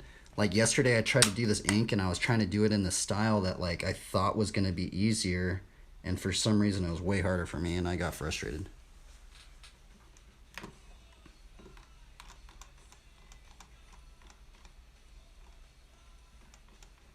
Alright, let's see here. We need some music up in here.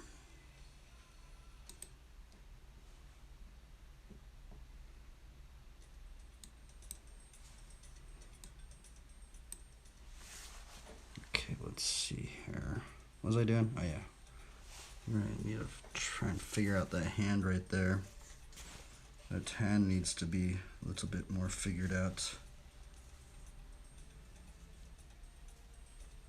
I might try and ink it out though, so.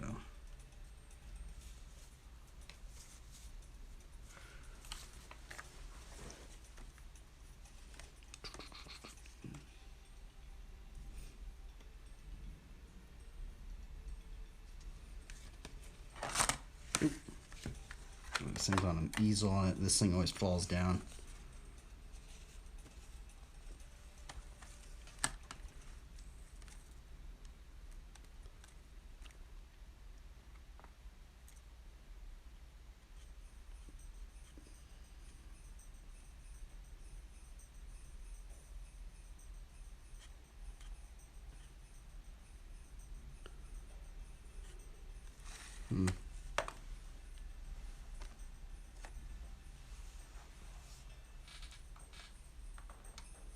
I bet if my stream's a little boring to watch. I'm just drawing this picture, so.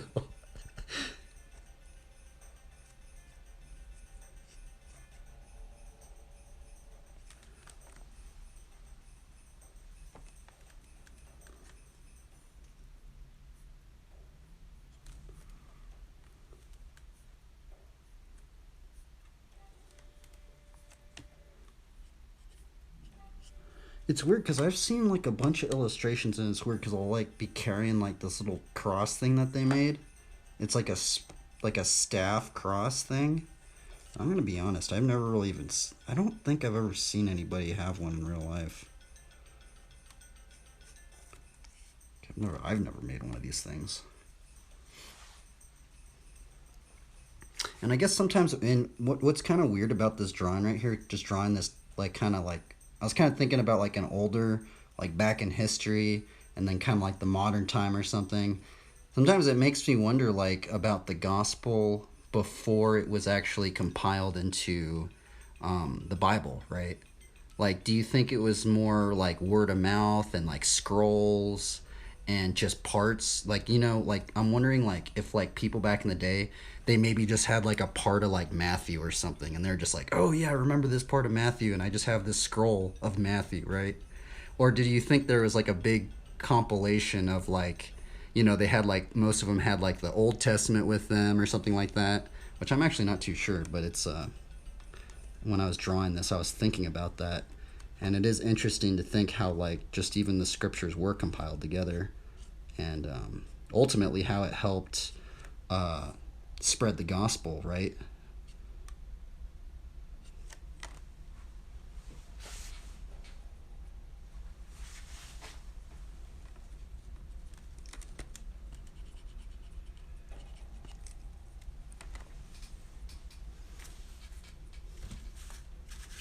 Let's pull the paper open here.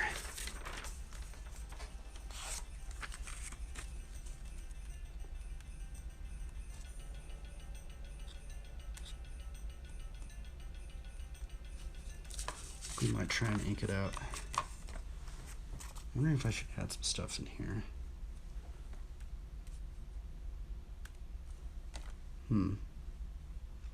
I was maybe gonna put like I always do like these plants on these swords. I might do that actually right here, because there's that one verse in Ephesians where it says in Ephesians it goes something like the word of God is the sword of the spirit. I might do that up in there.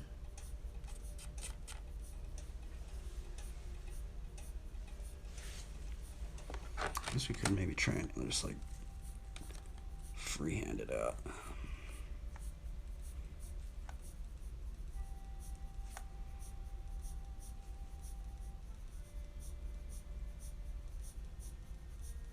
But I've been doing that a lot. I always put this in there for a lot of these characters.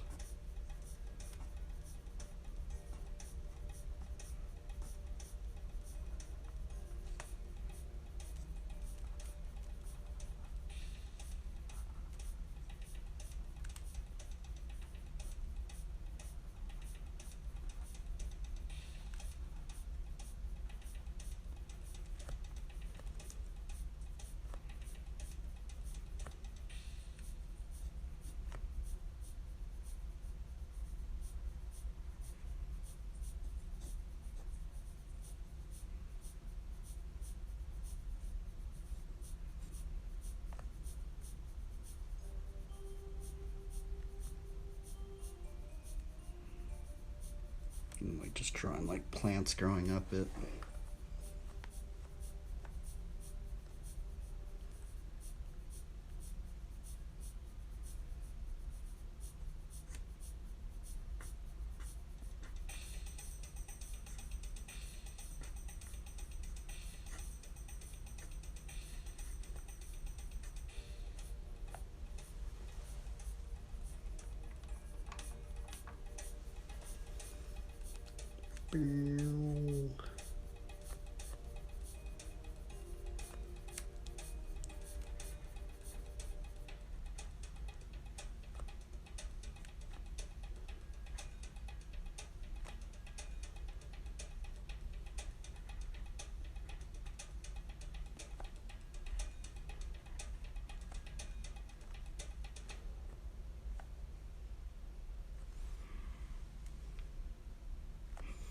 Okay, let's see here. So this is one shoot of this plant. Okay, where's this going? This is this vine over here.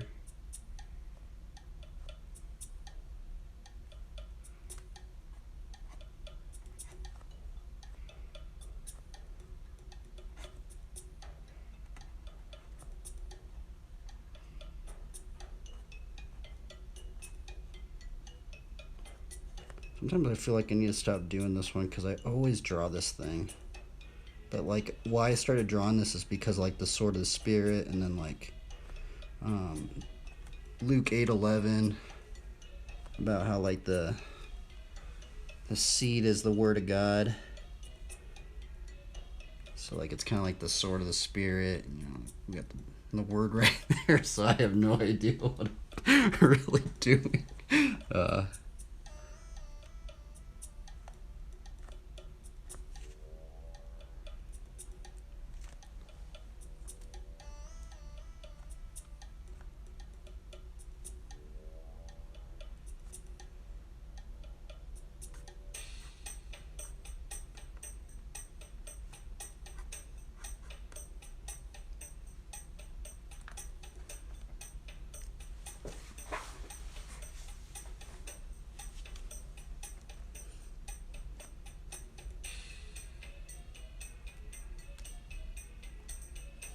Some more pages up on here.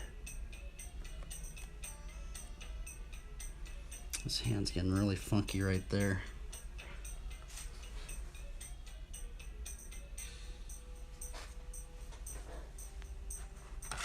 Oops. Should we try and ink it? I was maybe thinking about like, I was thinking about putting like a little basket over here and having a bunch of like plants, maybe like what it's eating right here. I don't know if donkeys really did that though. So I'm not sure if I should like put a sandal on this dude. I feel like I should try and put a sandal on this dude, huh?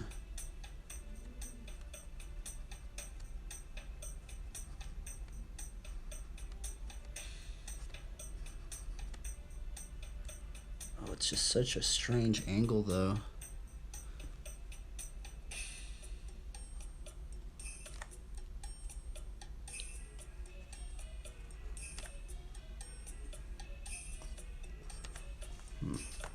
Tried to draw a sandal. I don't know how good that one was. Some little doodads. Do a little knot right here.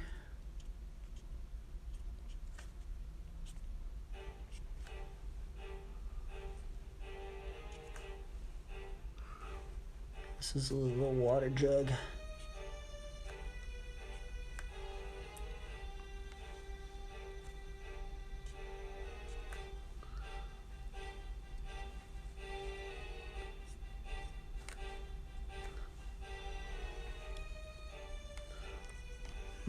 Suri is really weird.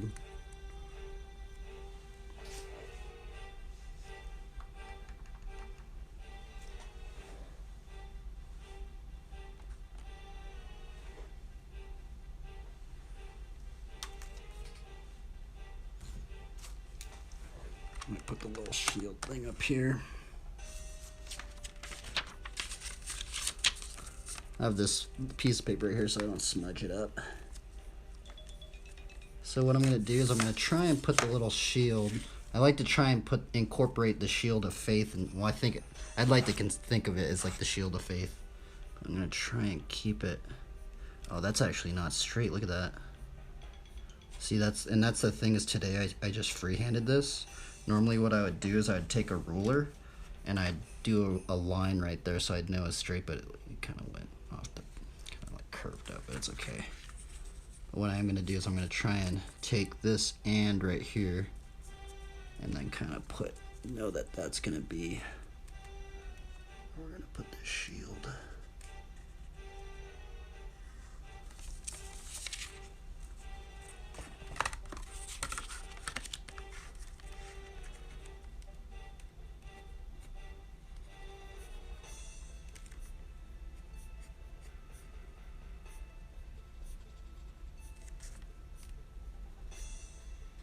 Oops, I got that wrong.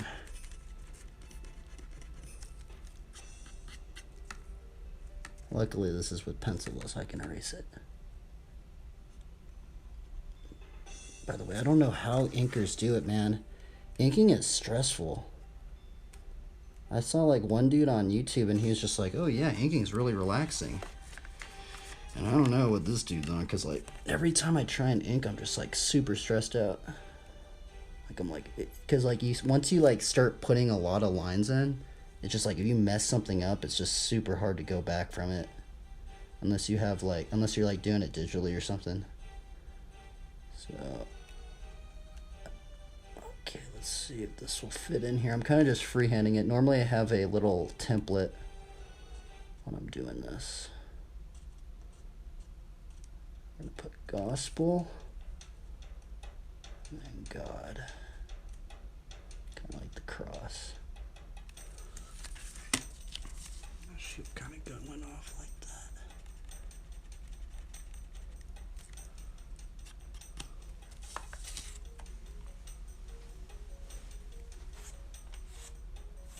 Something like that. I might try and ink it out, I don't know. I kind of want to like maybe put a halo on this dude, but I don't know. I think if I did that, people would... Because this isn't supposed to be like Jesus. This is just a missionary, right? Because like I was looking up some stuff on like missionaries writing... Where is it? Is this it? Oh yeah, this is what we were looking at. So I typed in did missionaries ride donkeys? And I guess some of them did way back in the day. And I was like, what in the world? So strange, right? But I'll be honest, I've never seen a person in real life ride a donkey before. Donkeys are some interesting characters. There's also something with another weird lore fact about donkeys is I think Samson used the jaw of a donkey. And if you look at the jaw of a donkey, like if on the bone, like this part right here, and if we were to take and just remove that jaw part, it actually looks like an axe club. It's crazy, and that's actually what Samson. I think it was Samson. I think Samson used the jawbone of a donkey as a weapon, which is really weird. It's strange. I don't know, but to think about, but that's that wasn't it. I think what I'm gonna do is I'm gonna put some like lines up in here just to kind of indicate that.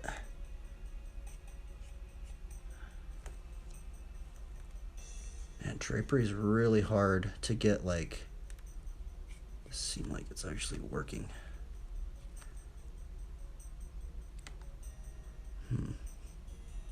I also get into this point when I get into these drawings that sometimes I just start doing too much, you know. Sometimes I like just like keeping it simple. And I guess that's a whole other aspect of it, is like when do you stop just like putting lines down, right? Right now I'm just kind of like nitpicking all these little things. I get the sprocket. Oh, we need to put a chain on it.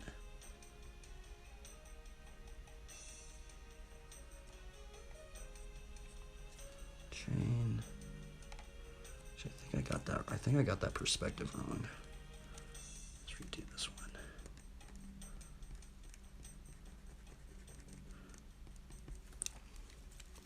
Yeah, if you guys have any tips on how to ink, I'd love to hear it. Inking traditionally, because it is gnarly.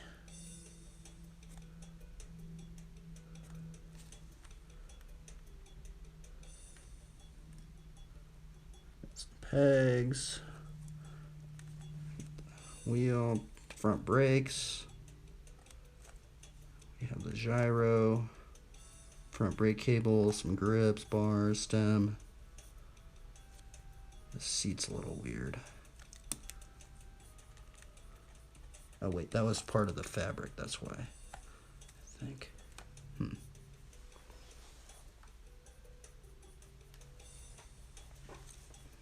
Let's see, I'm gonna put a little notch in here in the sword. Kind of show that it's almost like been worn or something.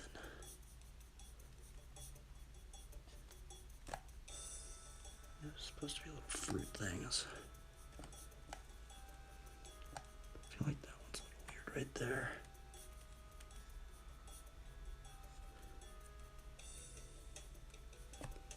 Let's see, how many crosses do we got up in here? Sometimes I like to just start hiding little crosses in here. So we got 1, this big cross. I guess this could be counted as a cross. 2. There's a cross on the set on the little pack. So that's 3 right there. We have 4, 5, 6. Kind of like to consider that sword kind of like a cross. I don't know where else I could hide one. Maybe I could put one on this water bottle. I guess maybe that might be interesting, like the pack right here and then one over here. Start hiding little crosses up in here. And this is actually how I start. By the way, what's kind of weird is this is kind of how I started getting into I guess sharing the gospel a little bit. Is when I was way young, I had this Christian friend, and he was older. He was always older than me. I kind of consider him as like an older brother. And at the time, I used to draw like these knights, and like I actually used to draw like a bunch of demons and all this crazy stuff, right? And the thing is that my Christian friend used to tell me, "Oh, bro, you should just like put a little." He actually used to tell me you should put a little cross on the hilt, right? Like just like even this little cross. It doesn't really look like a cross, but that is supposed to be a little cross right there. And what's funny is like I started doing that, right? And I guess that in some way I'm wondering if that could be like a little seed of faith, right? Like a little seed of faith you can plant. So I kind of wanted to have like this dude has like a rope belt. This is supposed to be a rope. Oh, I guess I should put the other side of it, right? Because reins aren't just on one side. Actually, should be another one.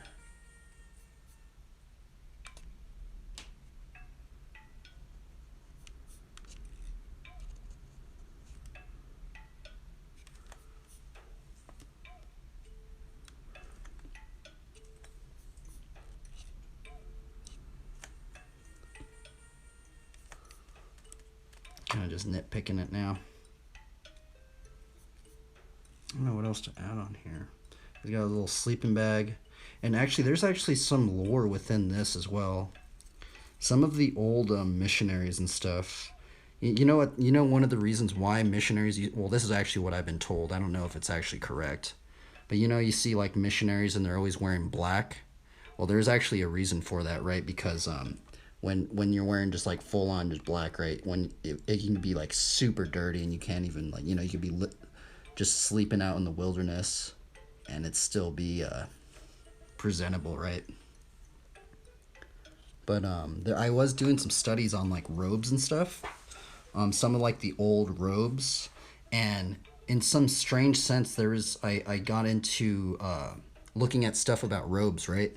And there was this one dude, and he was like this shepherd dude that would shepherd. I think his name was Aaron, and he has a YouTube channel called 123 Home Free, and he actually made this like robe that you can wear, right? And you can like make it into a tent. So what was weird is like he would take his like little shepherd's cane staff thing, and like he would take his robe and he'd put his robe on top of his staff, and then like he would like have a little hut. I mean, you can only imagine if this was like, you know, right down there, and then you know you can maybe plop this wool or something on top of that and make a little tent. It's that part. I kind of want to like maybe put a little patch up in here just to kind of like indicate like that it's been worn.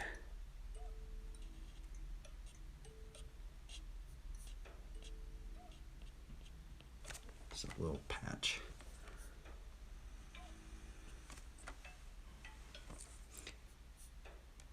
See, the other strange thing is there's this psalm that says something about the staff. It's actually, I think it's Psalms, 23, I think. And I think it brings up something about the rod and the staff, right? And I always thought that was weird because if you really look at that psalm, what's really strange about it is that, like, David talks about having a rod, and then he also has a staff, right? And every time I read that psalm, I think about David like dual wielding staffs. Like imagine seeing an RPG character and you could just dual wield staffs. I've never seen a game where you could dual wield staffs. Actually, maybe there is a game. I don't. I think actually in WoW you can do that if you're a warrior, but I always think about that. But I looked it up. We did a little Bible study on it, and I guess like the staff was used to like help the sheep, and it was like the shepherd's crook. And then the rod was actually like a battle staff, and the rod was actually used to defend the flock from like wolves and stuff like that.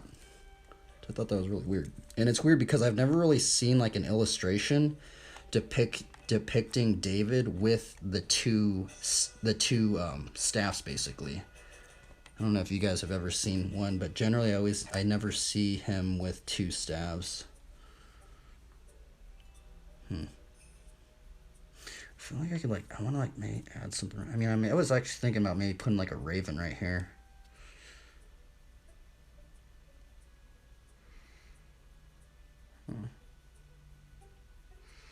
I don't know what I'm doing right now. I'm just like thinking about this. Let's see here. Oh wait, I forgot the cable over here. So this is, I'd like to sometimes I like to think of this if I could actually like 3D model this out or something, like it would actually work right. So this brake line is actually supposed to be a gyro, and I actually forgot to put the rest of it over here. So this is just stuff that like people probably wouldn't really even think about really, but I'd like to think if it was actually working. What would it be like?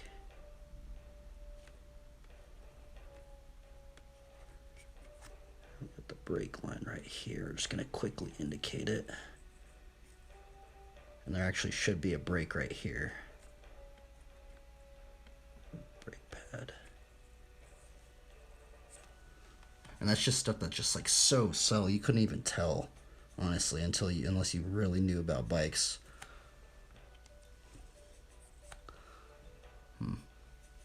Just choosing to get a little tension up in here.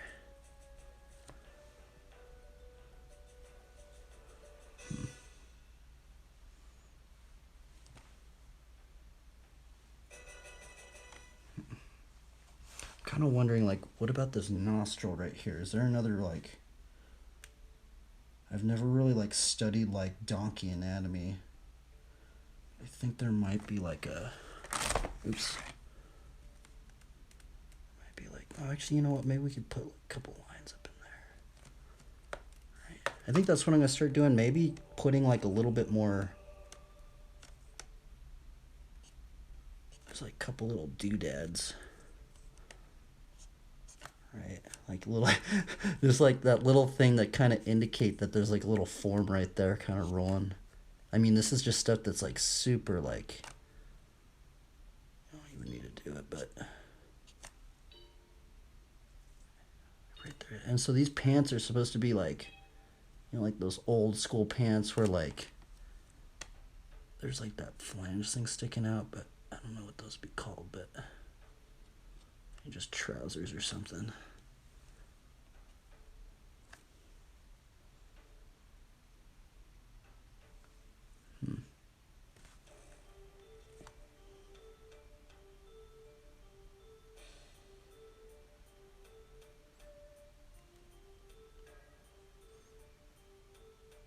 I'm like thinking about maybe putting another patch. Like, what if we put a patch on this guy right here? I think this ear right here is a little weird. Put a little form up in there.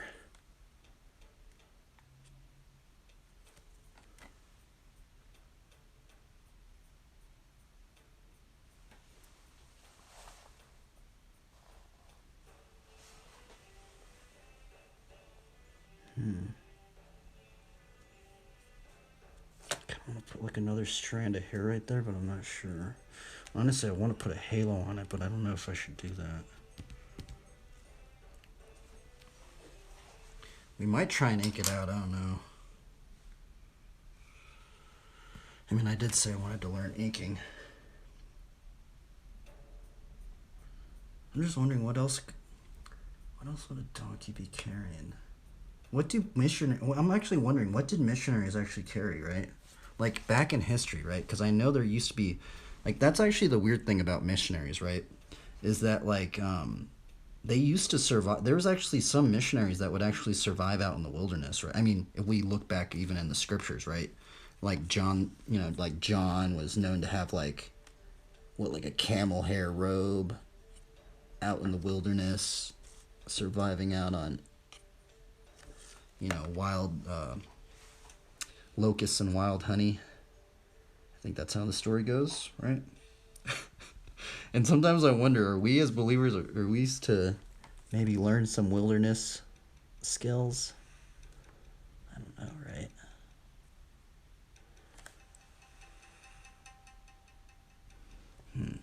This form right here is getting a little messy. I think I need to put like a line for the chin. A little line. And that's the crazy thing, is now we're at the point where it's like these little indications can put a lot in there.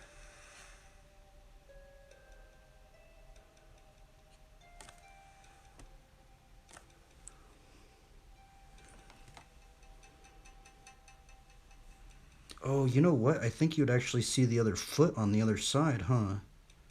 Yeah, you would.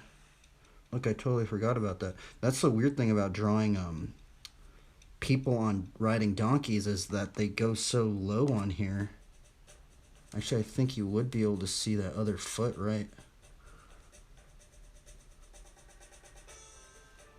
Let me see. How are we going to do this?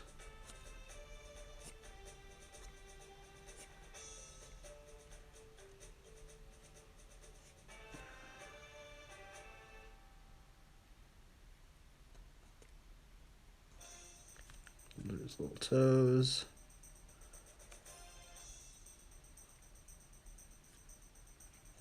There's a little sandal strap. Another sandal strap. We're just gonna try and think through this form. Let's see here. So it would be right there. Okay, so I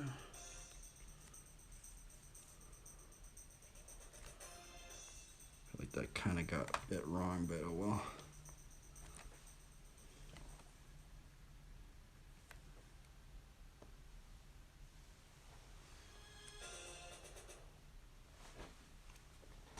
Do do do do do do do do. I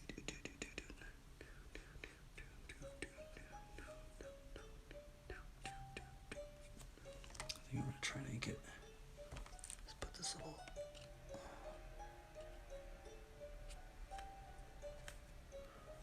Let's put another little finger up in here. This is where it gets really weird.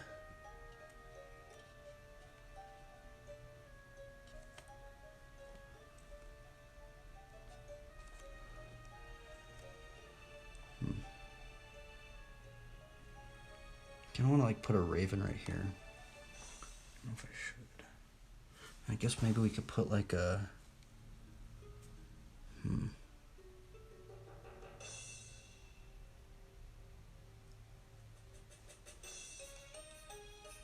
Could put like a little rabbit in here or something. Yeah, let's put some animals up in here now.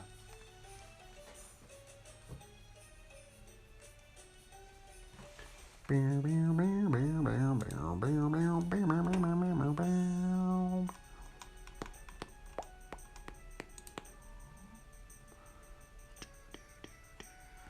mean, that would actually be kind of funny, adding some little creatures up in here.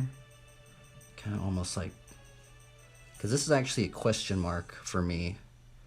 Because in Mark 16:15 in the KJV, it says to preach the gospel to every creature, right?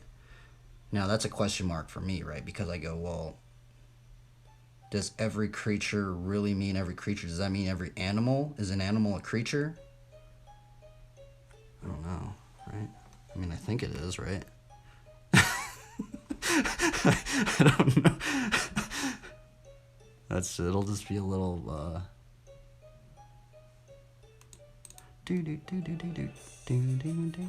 What if we No, maybe I shouldn't, because then it's gonna get really busy up in here, huh?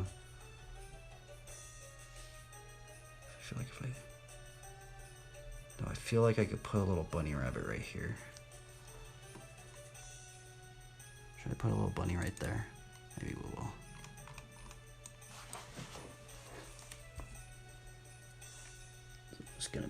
bunny.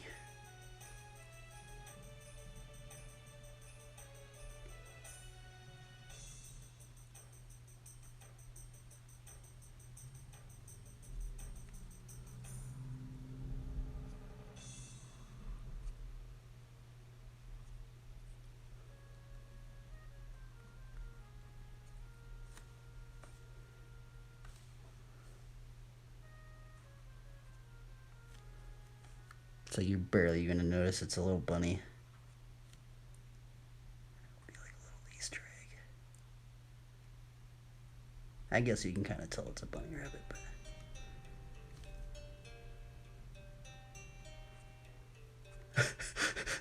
There's just a little rabbit right here. That's so funny. I guess I could just start populating it with little creatures. Maybe like put a little squirrel right here or something. Or maybe even a little mouse right here. Maybe I could put a little.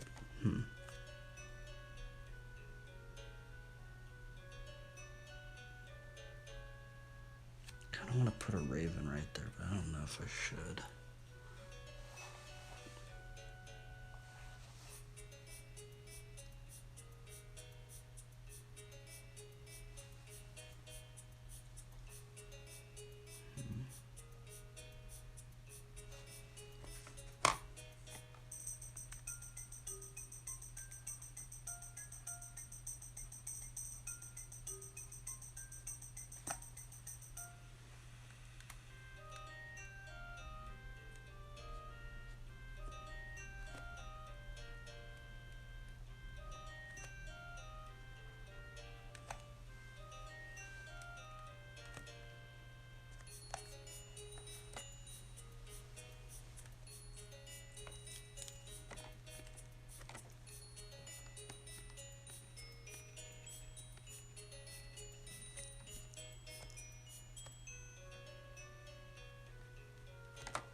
Just erase some of this stuff.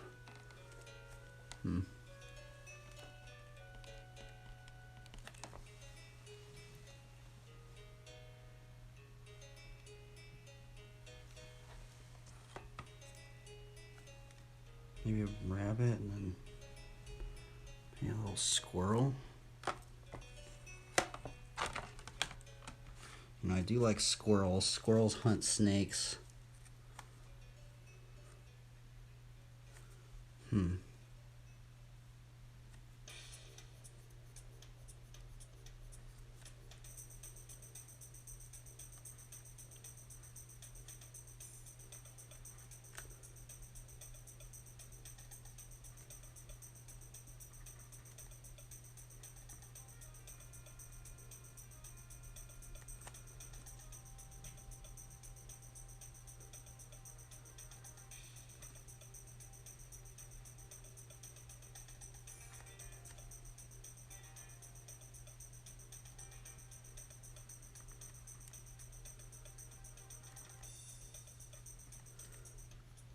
You can't even tell this is a squirrel, but it's supposed to be a squirrel. I think I messed up that tail.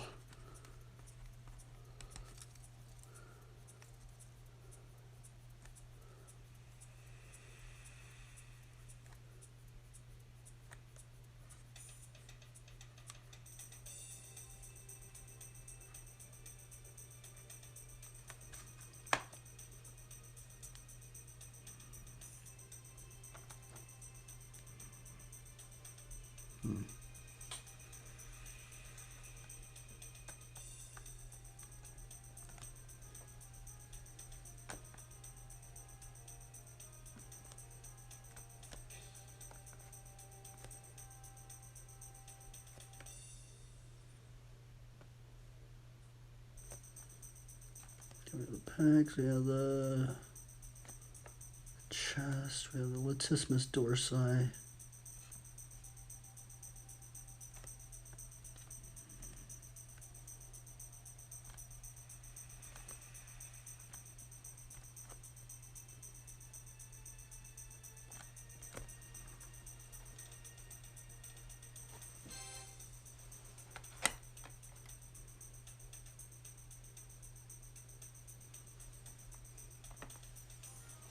put a raven right there.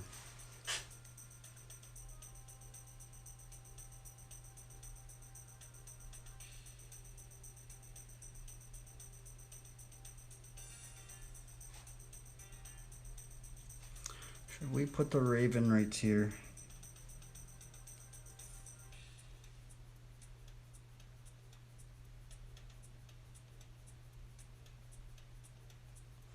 Guess maybe we could put like a...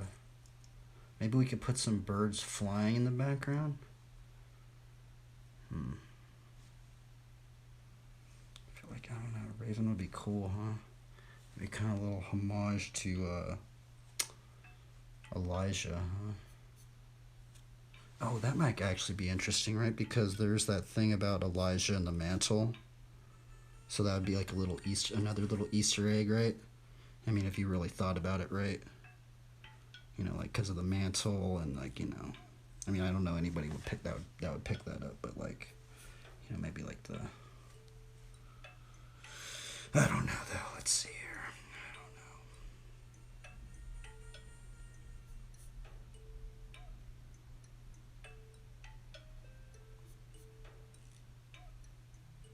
I don't know. Do.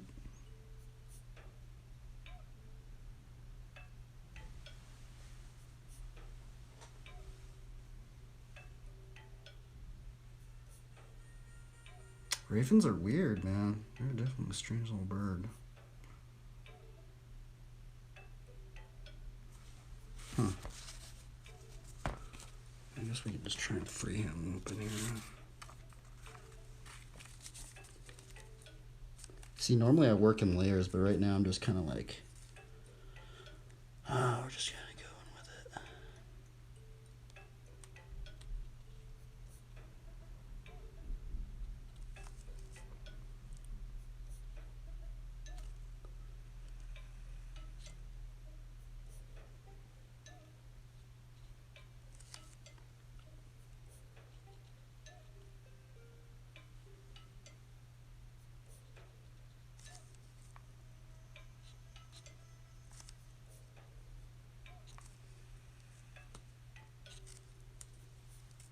Do.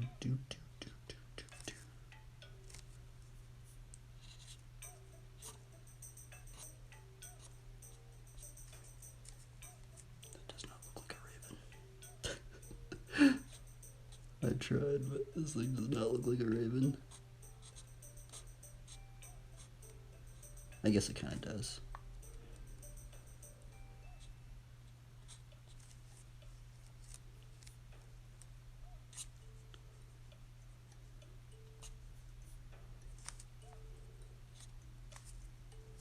It's supposed to be like a raven, like croaking.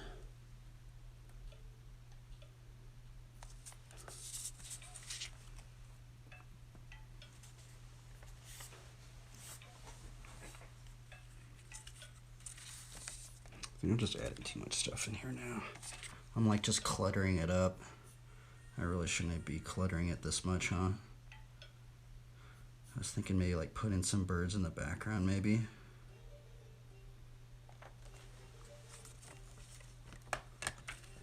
Kind of like this one going up in here, kind of like shot. Because like if you didn't really even know that was a raven right there, you probably wouldn't even know, right? But maybe if we did like kind of like this little compositional thing, like right up in here.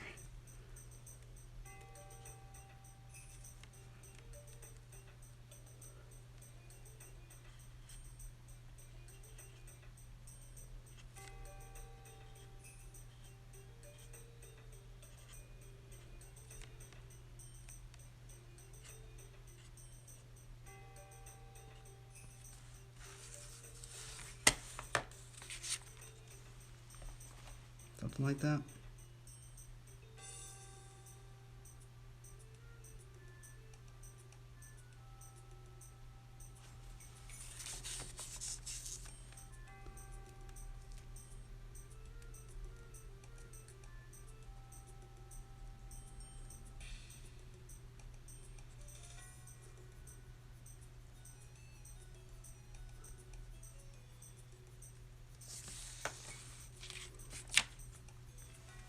There we go. We got one. This is actually probably one of my most populated little scenes. We got a squirrel. We got this dude riding a bike. We got a bunny rabbit. We got a donkey. We got this guy. We got 3 ravens. Oh my goodness. Holy Toledo. This donkey's eating something, which actually we should draw a little other little side of that.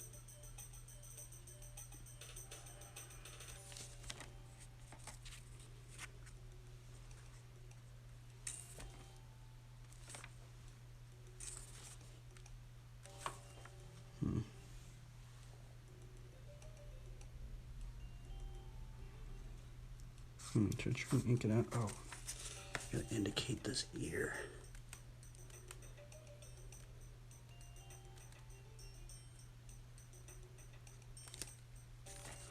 It's like a little indication.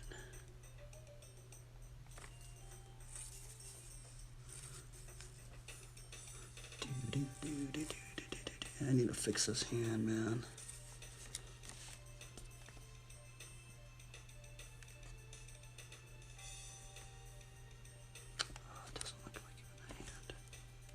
I'm bad at drawing hands. Oh my goodness. I'm just gonna have to keep it like that.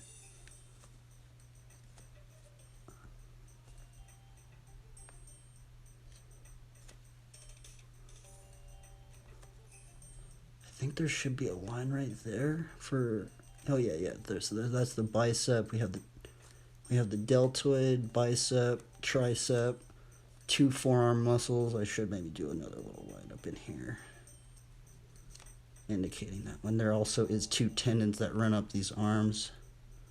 I don't know how much I should indicate though.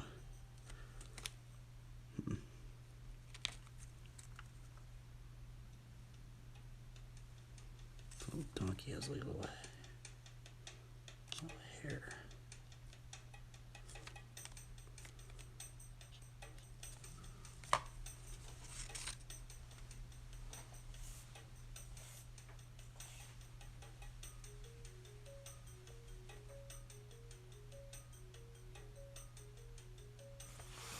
I feel, you know what? There needs to be a little bit of indication right here.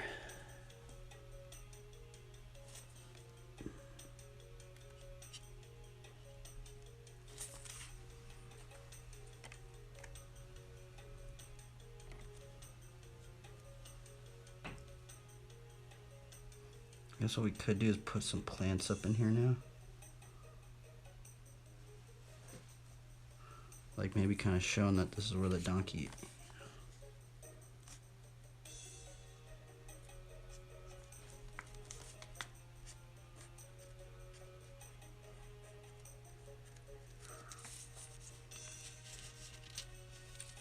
You know, there needs to be another little bulb over here.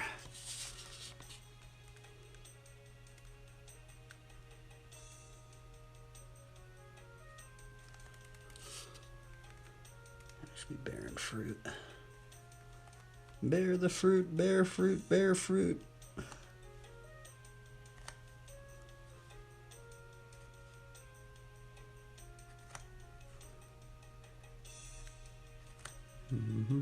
Oh look, let's just put this on. Oh that dude, that right there.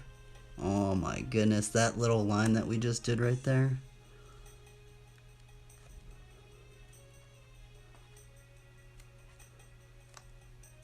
Almost kind of looks like a corn husk thing.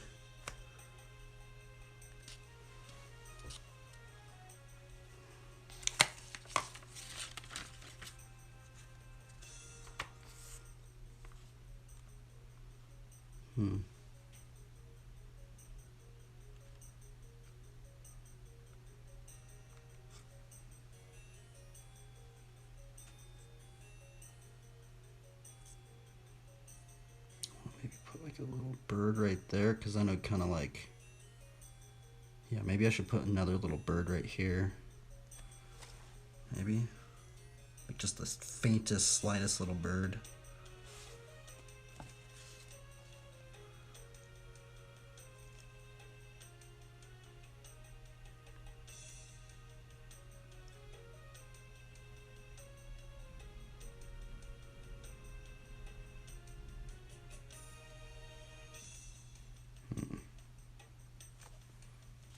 How would we draw?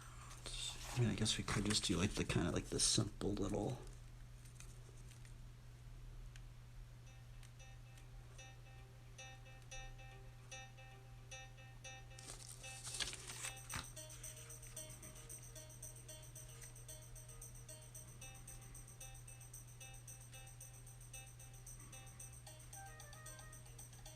Dude, this drawing really is pretty fun.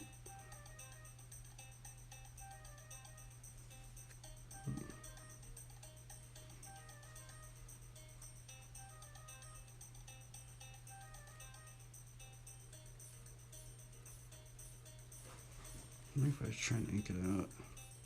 I feel like if I ink it out, I'm just gonna get like frustrated. But that's the other thing, is that normally people have inkers, right?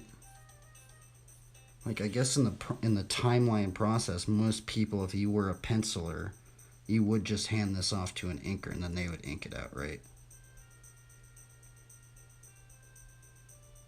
That's generally, I think, how the pipeline works. But I think that's the other thing, is I kind of don't know how I would. Huh.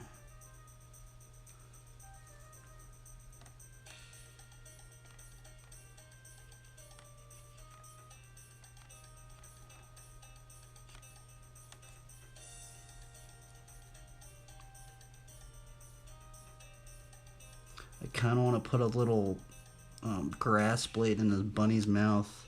That would be kind of funny. Oh, I should have, dude. That would have actually been really funny. Putting like all these little creatures are eating something. I guess this little one right here could be eating this little thing almost. Oh, you know what? Dude, this little squirrel could like be taking some of the seeds.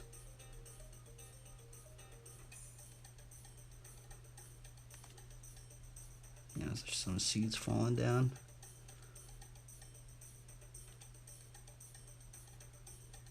Oh, that one looks just so bad. Oh well.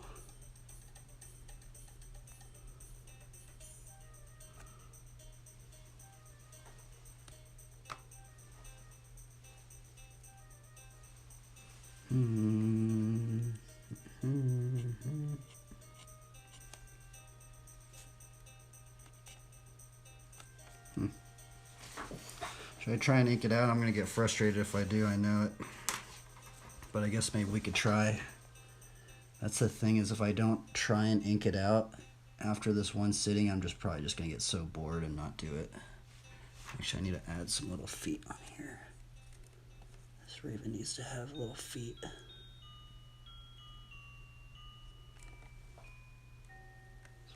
Some feet too. That one looks more like an eagle though, I don't know.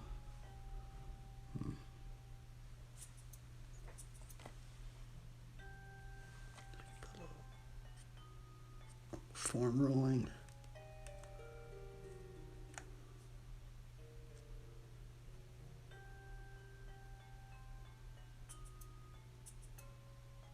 I feel like I should put another line up in there.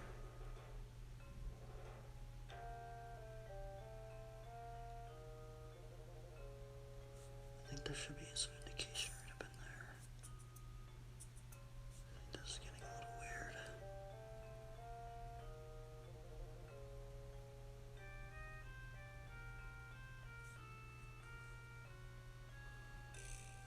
It's getting a little muddied right here. This actually should be in 3D right here, so let's do that. I actually forgot that.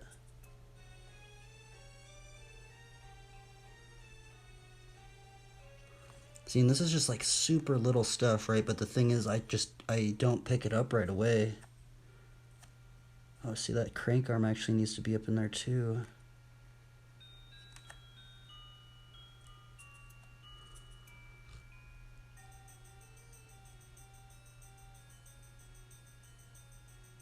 Put a little bit of form in here.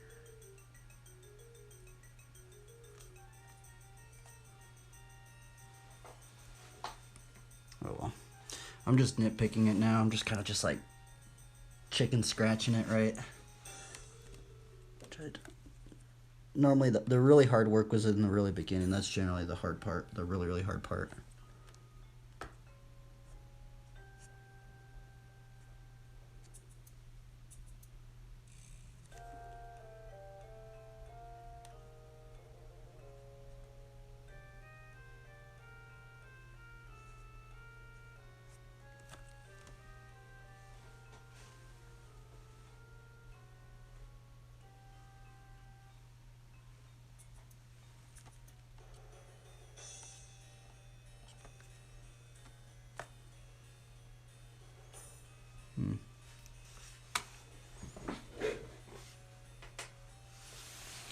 I'm also really bad at putting the pupils in. Like I kind of started putting that little pupil in right there, but every time I put another pupil in, it's like, oh my goodness. Especially if you don't have like one of those like mechanical erasers. You just start like erasing all this other stuff, and sometimes it smudges. So that's the other thing. You have to be careful with some of these, especially this one. This one's been smudging some of my pencil a little bit lately.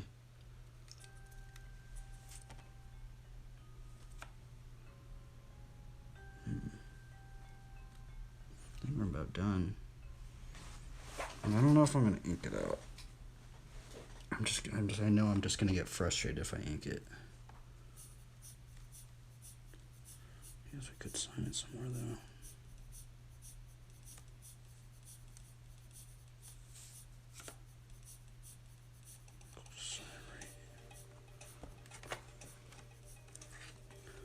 Just sign it right here by this little seed. Lately I've been doing this like really, I guess I could put my normal signature right here. Maybe that's what we'll do. Yeah, I haven't actually put my normal signature in a lot of pieces actually. But maybe I'll do it on this one.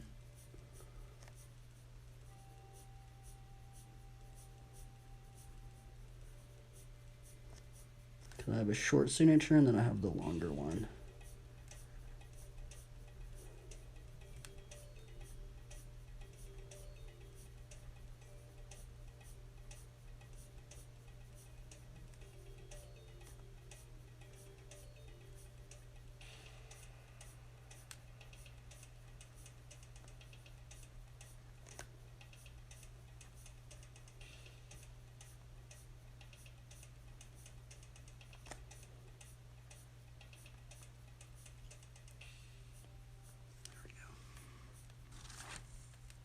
I guess we'll put a little 23 up in there.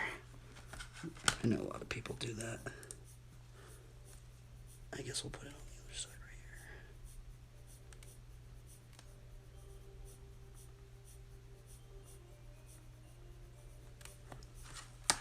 here. There we go.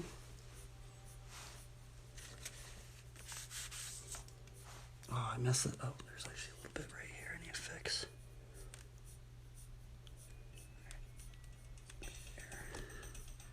Man, dude, ellipses are so hard to draw, man. See how I just like don't draw all the wheels and spokes? I actually, when I first started drawing the bikes, I tried to do the spokes, man, and it's just like, now when I draw bikes, it's just so frustrating sometimes. I just do that. I just put two little cylinders. And what else I could add?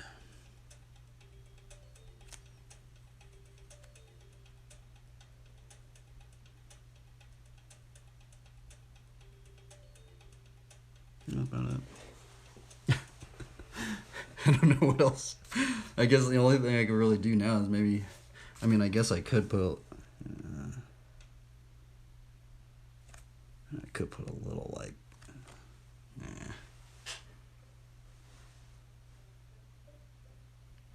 guess maybe I could put a little bit on this tricep right here, maybe. Maybe we could put a little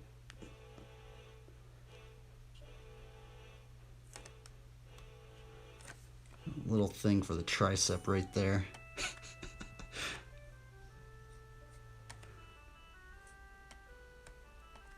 So we have the three parts of the deltoid. We have the front deltoid, middle deltoid, back deltoid, bicep, tricep, front arm, forearm. We have the elbow. Actually, I need to indicate that a little bit more. We have the elbow bone that actually sticks out and actually runs through that.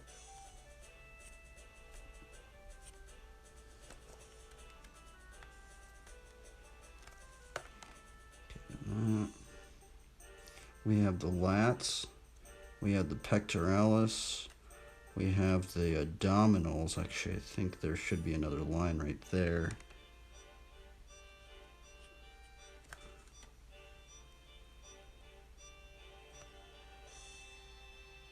That should be the lats. We have front delt, side delt, back delt, bicep with a vein. That should be tricep. Messed up hand.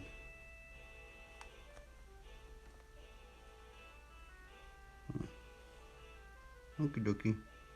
I guess maybe we can indicate this little foot right here. Actually, maybe not.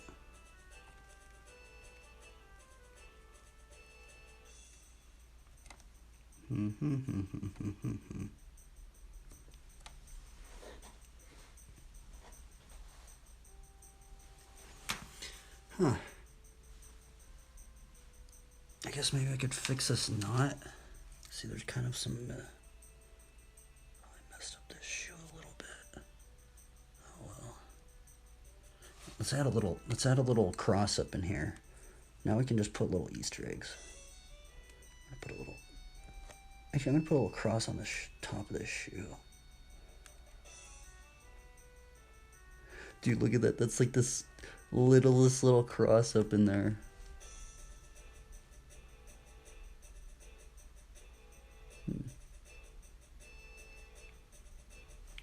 Cross right there. Where else can I add a cross? We got the little squirrel gathering some of these seeds. I kind of want to add a sliver of grass right here, like the rabbit's eating the grass like this donkey.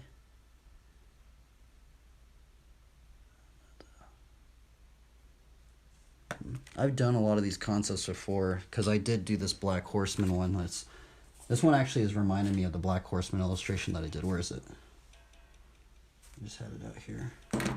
This is actually very similar to the Black Horseman that I did. I was kind of looking at some of the old drawings I was doing on this one as well. Where are those studies at?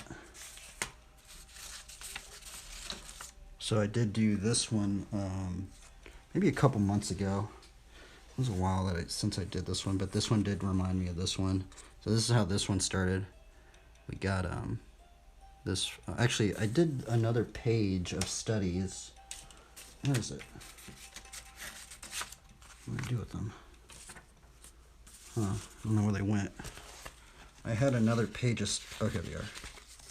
So this is. Oops. Okay, so this is how this one started.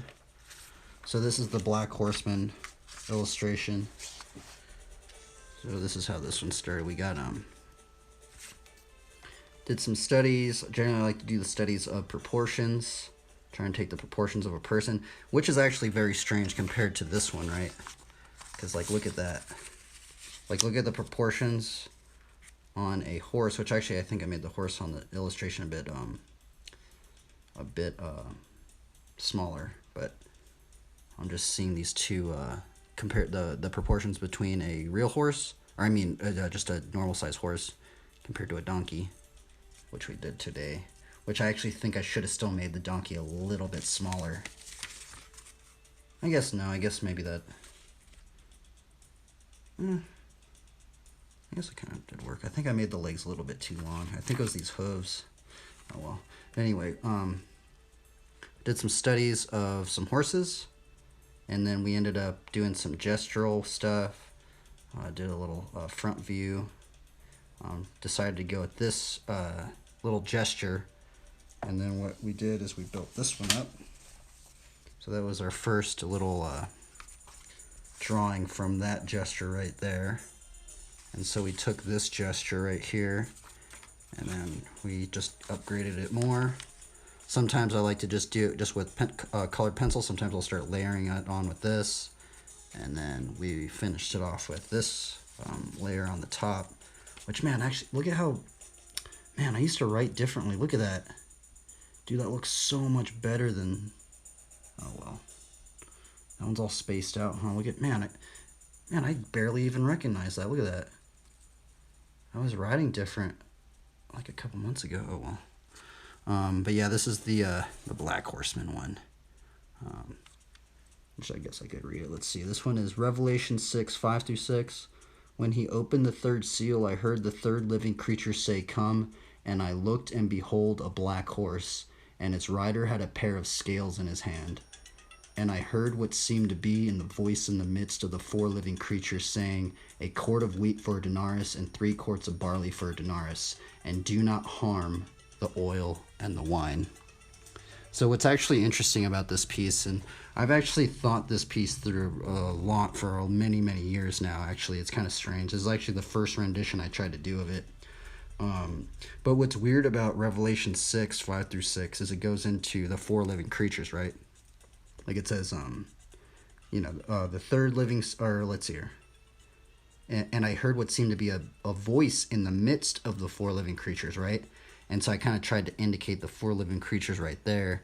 And what's really weird about the four living creatures is that it's actually they're actually the creatures closest to God's throne, and they're also mentioned not only in Revelations, they're also mentioned in Ezekiel, which is very weird, right?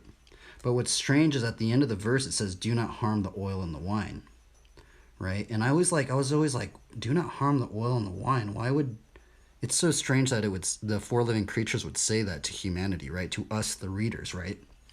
Well, I started looking up stuff. If you literally type this in on Google right now, what ends up happening if oil were to get messed up or we run out of oil, right? Basically, every single one of these documentaries, they always go into food. It's actually that's the strange thing, right? There's an aspect of our modern society right now between oil and then the price of oil and then how it affects food. Now here that's the other strange thing, but here's the thing is that when we look into this verse right here, it says, "And I heard what seemed to be a voice in the midst of the four living creatures saying, a quart of wheat for a denarius." Now what does that mean right there? "And 3 quarts of barley for a denarius." Right here, what does this mean? A quart of wheat for a denarius and 3 quarts of barley for a denarius. What's strange is the four living creatures are saying that food prices are actually going to rise. So actually what a denarius is, we did some studies on this, right? What a denarius is actually 1 day's wage. So generally, way back in the day, right? Like way back in the day, 1 day's work would be 1 denarius. You would get 1 denarius. I think it was 1 coin or something like that. Or something like that. I don't remember it too heavily. But what's strange is the four living creatures are saying maybe sometime in the future when this potentially happens, right? That 1 day's wage of work will actually equal some amount of food. Now, the strange thing is I started thinking about that, right? It's like, how would that even happen? And then it's weird because if you think how oil, if it were to really get messed up, we use oil to, harvest our crops. We use oil to transport food. We use oil to transport water. We use oil for so many things. It's just strange, but please take all this with a grain of salt. This is just kind of what I was thinking and all these strange things about it. But yeah, this is the Black Horseman. I always kind of wondered about like the scales as well that he was holding. And there is something about along the lines of the four horsemen, and they were adorned with, I think, white robes, which actually I think most depictions of the four horsemen, I think they're all supposed to wear white robes. I'm not too entirely sure though. I think it says something in there along the lines of that. Yeah, that one kind of did inspire. See, I did take some aspects like this thing right here. Got that one. Some aspects this almost kind of looks like that. There's like some, and it's weird because sometimes like you'll unintentionally start like drawing little things that are kind of within another drawing.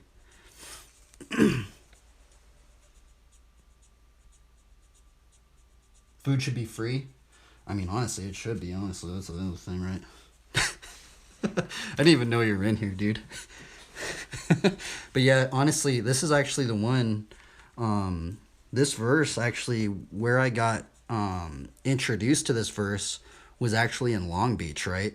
And what was strange is when I was in Long Beach, right? Because I know some people, well, not as much anymore, but when I was living in Long Beach, there was a bunch of people within like the bike industry, not only BMX, but like mountain biking, road biking, all that stuff. And some of those guys in the top levels of like mountain biking and road biking and just like the bike industry, they do think about like oil and stuff, and they think about the effects of some of the stuff, and it's just, I don't know. Please take all what I'm saying with a grain of salt, but it's just strange. It's just strange. It's just strange to me that the four living creatures, which you can look it up, look up, do a little Bible study on the four living creatures. The four living creatures are telling us the readers, as in whoever reads this, is do not harm the oil and the wine, right? And that other one where it says and the wine, right? This one's taken me a while to think about, right? Like, why would the four living creatures, the creatures closest to God's throne, tell us not to damage the wine? I think I kind of thought about it, and I kind of thought about like the oil aspect, right? Maybe in the future there will come a time where instead of trying to make a bunch of alcohol, that we're actually going to need to eat those things for food. I don't know. Take all that with a grain of salt, but imagine a society that was cooperative instead of competitive, and every person in the village tilled the fields and shared the crops. Maybe Marx is right. I honestly don't know who that is, but I hear a lot of negative things about that dude. If I think you're talking about that same dude, but the thing is that, I mean, so the weird thing about oil, I mean, we can like even go into the strange thing about oil, right? About oil is now we have so many cities, because actually way back in the day, right? Way back in the day, where did communities used to be, right? Communities used to be where the resources were, right? So we would live by the farms, we would live by the water. Generally, if you had water and food, that's where cities would start developing. But the strange thing now is because of oil, right? And now there's some arid areas where people are living in, right? And if we didn't have oil, those cities and stuff would actually not even exist. A lot of these cities wouldn't even have water. A lot of these cities wouldn't even have food. And then the whole weird thing about the Black Horseman is the Black Horseman represents famine, right? And what is a famine? A famine is a lacking of food. And that's the other strange thing, right? So, I don't know. Take all that with a grain of salt, though, but... You guys anti-capitalism? Oh. I mean, I think, in some degree, I kind of... When I read the scriptures, to me personally, I kind of feel like there is a sense of... almost like don't forgetting where nature is, right? If you read Matthew 6, right, where like Jesus says like look at the lilies of the field and look at the birds of the air and look at like like all these things about nature, right? And sometimes I wonder, like, it would be so strange to me, like, if like the Lord of Lord and King of Kings, the Lord Jesus Christ, almost like wanted us as the readers or believers in some sense, right, to almost like not forget about like the natural order of things, right? But I don't know, that's what I think of when I read certain passages. So I know everybody has their own little not everybody has their own little thing, but sometimes when I read parts of scripture, especially like there's many parts of scripture where it goes into like growing like a plant. The Jesus is like the vine, like the word is like the seed, which ultimately honestly, this drawing and stuff, this bike ride and the drawing, dude, all that stuff could just not even be, this is actually what matters. This is just stuff to hopefully win souls, I guess. But honestly, this is really what it truly does matter. Honestly, this is all this other stuff doesn't really matter. This is what matters. I guess if you can try and glorify God, it maybe can try and matter. But honestly, the word is what really is supposed to be the most importance of it. And it's weird. It's taken me a long time to actually start to realize that. But I mean, so I don't know. The word goes deep, and there's so many layers to it, and it's so interesting, right? So it's very, very interesting.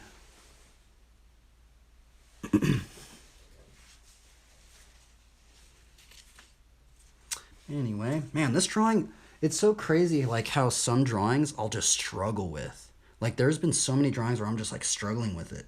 But today, this one just like flowed out. It was like ridiculous. It's like so crazy. I'm just like, what in the world? Like, I've literally been stressing this entire week with all these drawings, like just trying to like get them to work, and I just get frustrated, and But this one today, like it really just kind of like I didn't really struggle with this one. But I think it's because I kind of did. I have drawn a little bit of stuff, you know. I've already drawn a person on a horse before, and now it's kind of like all tying it together.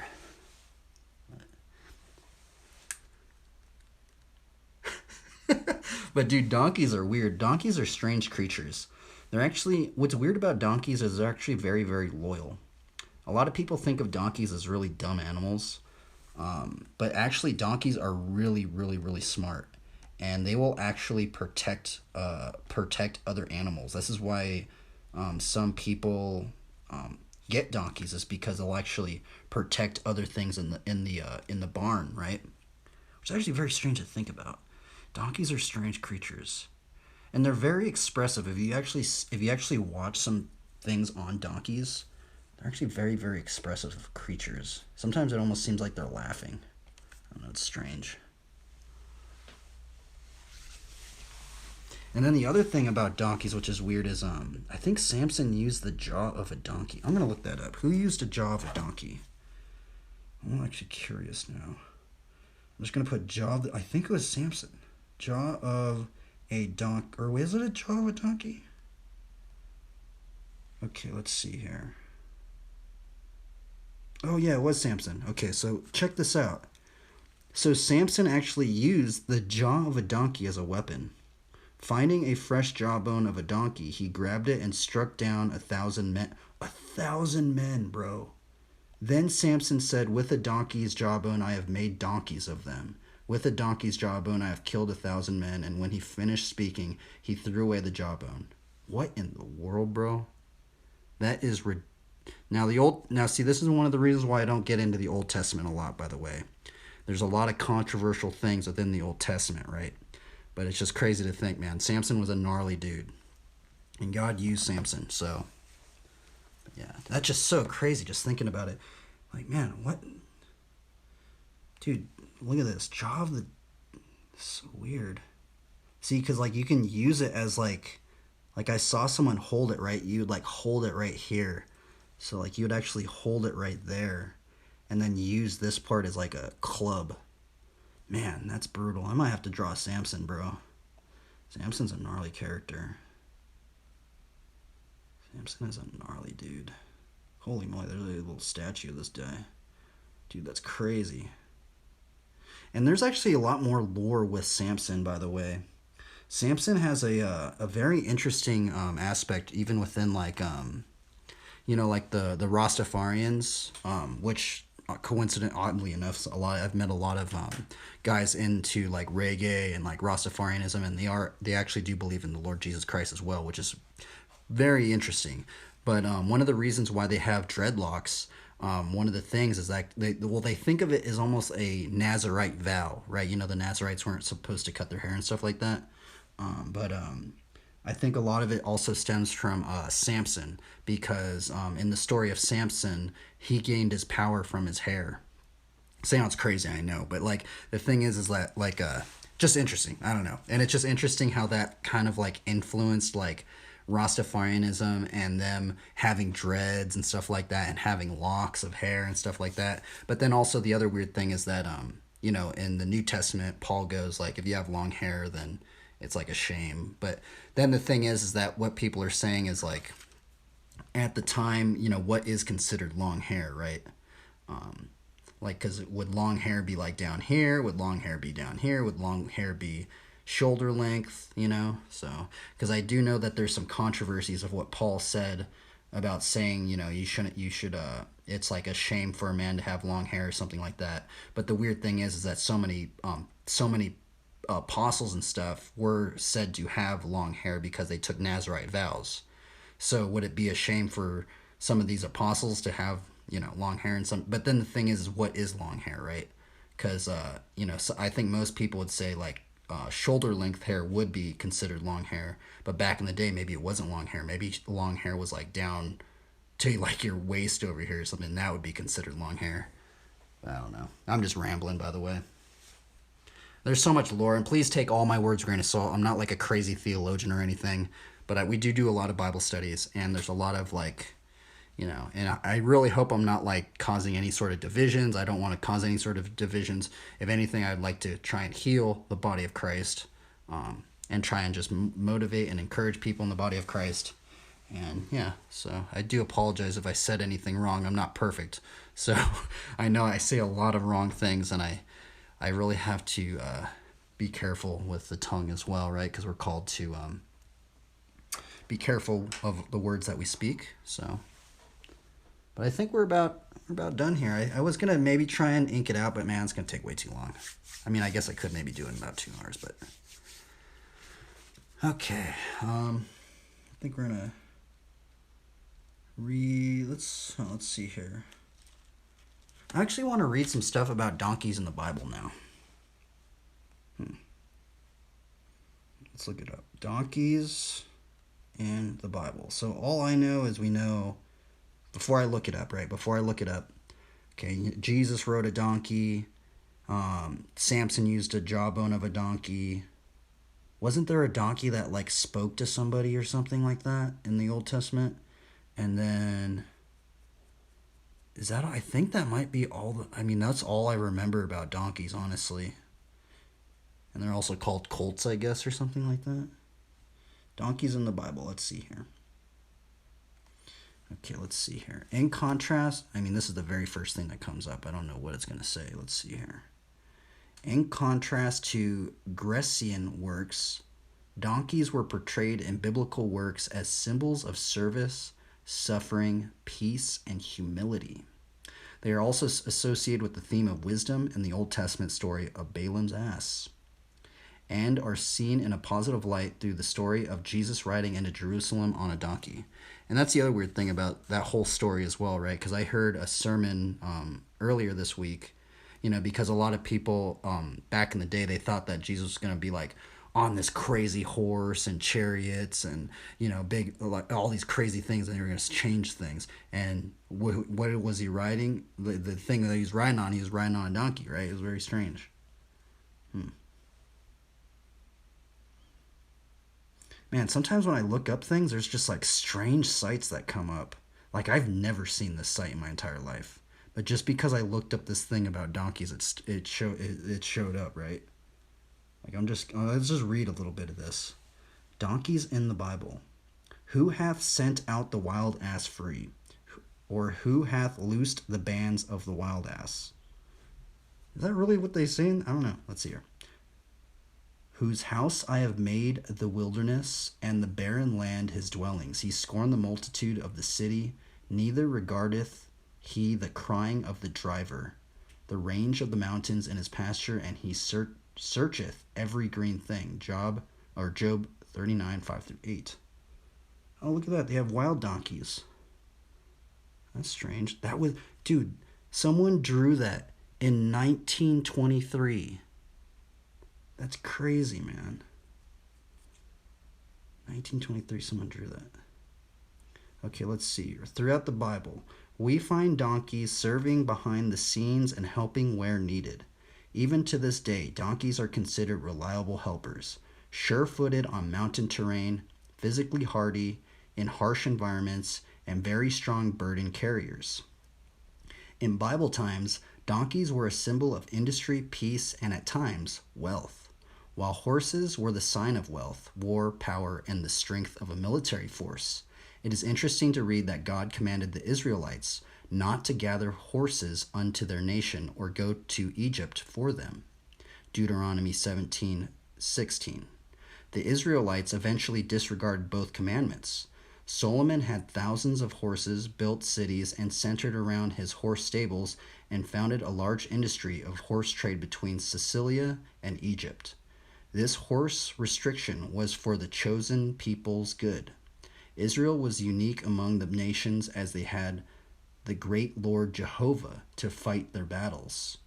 The Lord did not desire his nation Israel to trust in horses and chariots, as did Egypt, nor to turn to worshiping them, as did happen with the wicked kings of Judah in 2 Kings 23-11. However, we find that the Lord provided his people with the donkey, who was the real workhorse and better suited to represent and assist in the the Lord desired the Israelites to live. Huh. That's strange. It's so strange how even back in the Old Testament, like the Lord used the donkey. That's so strange, huh? I didn't really like put two and two together like that, huh? Donkeys hold the distinction in the Bible as being one of the earliest and most frequently mentioned animals in the text. We find most of the Old Testament's great historical events include donkeys in the backdrop, plodding along. Plodding along. I've never seen that word before. Wow. Abraham got up early in the morning to saddle his donkey, a small act, yet one of obedience to the Lord in order to offer Isaac up to God. Now, actually, that's actually interesting. I didn't put a saddle on this donkey. But I guess in Abraham actually did put a saddle on the donkey, which I was actually thinking about putting a saddle on the donkey, but I didn't put it on this one. Jacob sent 20 female donkeys and 10 donkey fowls as a portion of his large and costly gift to appease his brother Esau. Wow, I've totally forgotten about that one. He literally paid him off with donkeys. Dude, that is hilarious, bro. People were paying off things with donkeys. The son of Jacob traveled to Egypt with donkeys to purchase grain during a great famine. Wow, that's interesting. Genesis 42:26. Moses, in his return to Egypt to be Lord's representative to cause Pharaoh to release the Israelites from slavery, placed his wife and children on a donkey to cross the desert. Exodus 4:20. Wow, bro, there's so many things about donkeys. Okay, let's read this last. Dude, there's actually, holy moly, bro. Dude, look at all this stuff about donkeys. Man, I'm actually glad this is the first donkey I've ever drawn, honestly. I guess maybe I'm going to have to start drawing a lot of donkeys. I don't know if I'm going to read the rest of this. Maybe we'll do it as a Bible study tomorrow or something, but there's a lot of things about donkeys. I'm actually really surprised. It's weird because this is the first donkey I've ever drawn. This is the first donkey I've ever drawn. I always thought they were kind of strange. I always wanted to draw like the horse, right? Because like the four horsemen and stuff. But maybe the donkeys are the real ones to really be keeping an eye out for, right? Let's see here. So this one actually really went by pretty quickly. I mean, this workflow was like pretty fast. Like it was like, okay, what are we gonna draw? I was like, first I was thinking, okay, horse, BMX rider, because I was doing like this one, because like I did do these ones a little bit, right? So like the horse and then the bike riding, right? The horse and the thing. And we got this one with the bike and the horse, which actually this is supposed to be the Black Horseman because of the oil thing, but that's what kind of inspired me because I've just been staring at those every time for a long time from now. But then I was like, okay, well I'm gonna do that.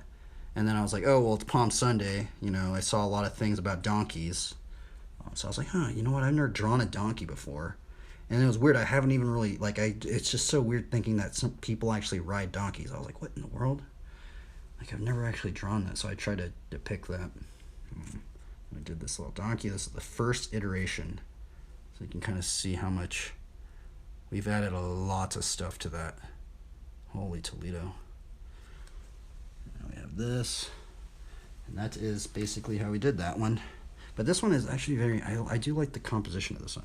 I think if anything, I like this raven. There was a little bit of like some sort of strange symbology. I mean, this is the thing that most people probably would never really think about, but with Elijah, I know this isn't really like just thinking about like Elijah and how he's fed by ravens. And then Elijah took up the mantle of Elisha. Is it Elisha or Elisha? And sometimes, you think about the mantle, and the mantle was kind of like what Elisha was wearing. And then we kind of have these like ravens kind of going up. We have this really little raven in the background. And we got this is supposed to be like kind of like Ephesians 6 about the sword of the Spirit, which is the word of God. And then kind of thinking about how the word is kind of like a vine that grows, and it's supposed to bear fruit, kind of like Matthew 13 about how the word grows in us. We got this little squirrel gathering up little seeds that fell from this. Got this little bunny rabbit. Yeah, got a lot of little crosses and stuff. So I'm gonna put this on the wooden thing, and we're gonna call it a day. And man, today actually flowed today, man. I was really like, I'm really stoked today, actually. Normally, this does not happen. Normally, I'm just frustrated, just like trying to get a drawing to work, and it's not working, it's not working, it's not working. This one actually, strangely, it really flowed today. And this is one of the reasons, like, I don't know, that's the weird thing about drawing, right? Some days it's like I'm fighting it, man. Like, some days it just is not working, bro. Like, some days I'll do, like, a drawing that's, like, half of this drawing, and I'll be spending, like, 10 hours on it. But this one, it's only been 4 hours, and I've done, this one's, like, better than all the drawings that I've spent more than 10 hours on, honestly. Isn't that weird? I use this wooden thing, by the way, to hold the paper, you know, because otherwise it would just, like, lift up. So I kind of use this to, you know, like, put this little edge over here and kind of clip it on there. We can kind of, like, get it more straight up. So that is the illustration for today. And this one was very fun. I'm actually, this one got me stoked to keep drawing. Yesterday, man, the inking. And by the way, if you guys are inkers, man, like, shout outs to you guys, man. I've been trying to learn how to ink, man, but dude, it is so hard. And the other thing is that, like, I don't draw in the way inkers like, because I know if you start studying inking, like, inkers like to see the indication of where they put their shadows, shapes, and stuff. And I've been trying to learn how to do that, but I don't know. I draw too line work heavy. I need to stop, like, and that's the other weird thing. So if you watch a lot of inkers, like comic inkers and stuff, if you see this pencil sketches, you'll see them actually, it's not line work heavy like this. So I don't know. Anyway, let's get this good little thumbnail up in here, and then we'll call it a day. Thank you, anybody that watched this. Appreciate it. I'm going to put a little stream marker. And all glory be to God, the Lord of Lords and King of Kings, the Lord Jesus Christ. I see this drawing doesn't really matter. What really matters is the word. If anything, if this can somehow win some souls, then that's cool, but what matters most is the word. Honestly.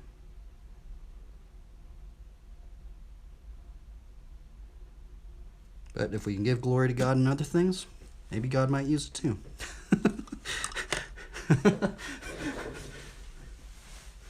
Sounds like Flatland? Yeah, dude, honestly. Drawing actually reminds me of BMX a lot. Just trying to, like, you know, you're like finding that line, and sometimes you get it, sometimes you don't. I'm just so glad I started learning how to draw bikes, dude. This has been taking me so long to learn how to draw bikes, bro. Like, and now I can kind of somehow do it a little bit faster now, so. Anyway, I appreciate anybody watching this. Dude, thanks for stopping by, Empathy. I wish I could ride. I actually got back from my ortho appointment today. I have to go to a different doctor. I have to get an MRI, which is going to be, I guess they're booked up. I guess a lot of people tear their ACL or something, but they're booked up. I might have to get my MRI in like a week or two, and then they have to schedule the surgery, so I don't even know what's going down. I might even get a custom brace. He did say that I might be eligible to get a custom brace depending on what the MRI says. So it's all up to what the MRI is, really. But, yeah. So anyway, everybody, I appreciate it. You guys have a good one. Continue to try your best, have fun. Today's Bible study was on failure and the fear of failure, what Bible verses relate to that. And the one Bible verse that I started off with was 2 Corinthians 12:9 about God is glorified in our weaknesses. Hope it's okay. Yeah, I'm definitely going to be getting probably the surgery for sure, because we were looking at my old MRI, and I didn't even have an ACL. That's the weird thing. So that's the other strand. So, but yeah, I might have like a meniscus tear or something. But we out of here. Peace out, guys. Continue to try your best and have fun. Try and glorify God. And remember, and he said unto them, go ye into all the world and preach the gospel to every creature. You. Farewell, everybody. Farewell, Empathy. You have a good one. See ya.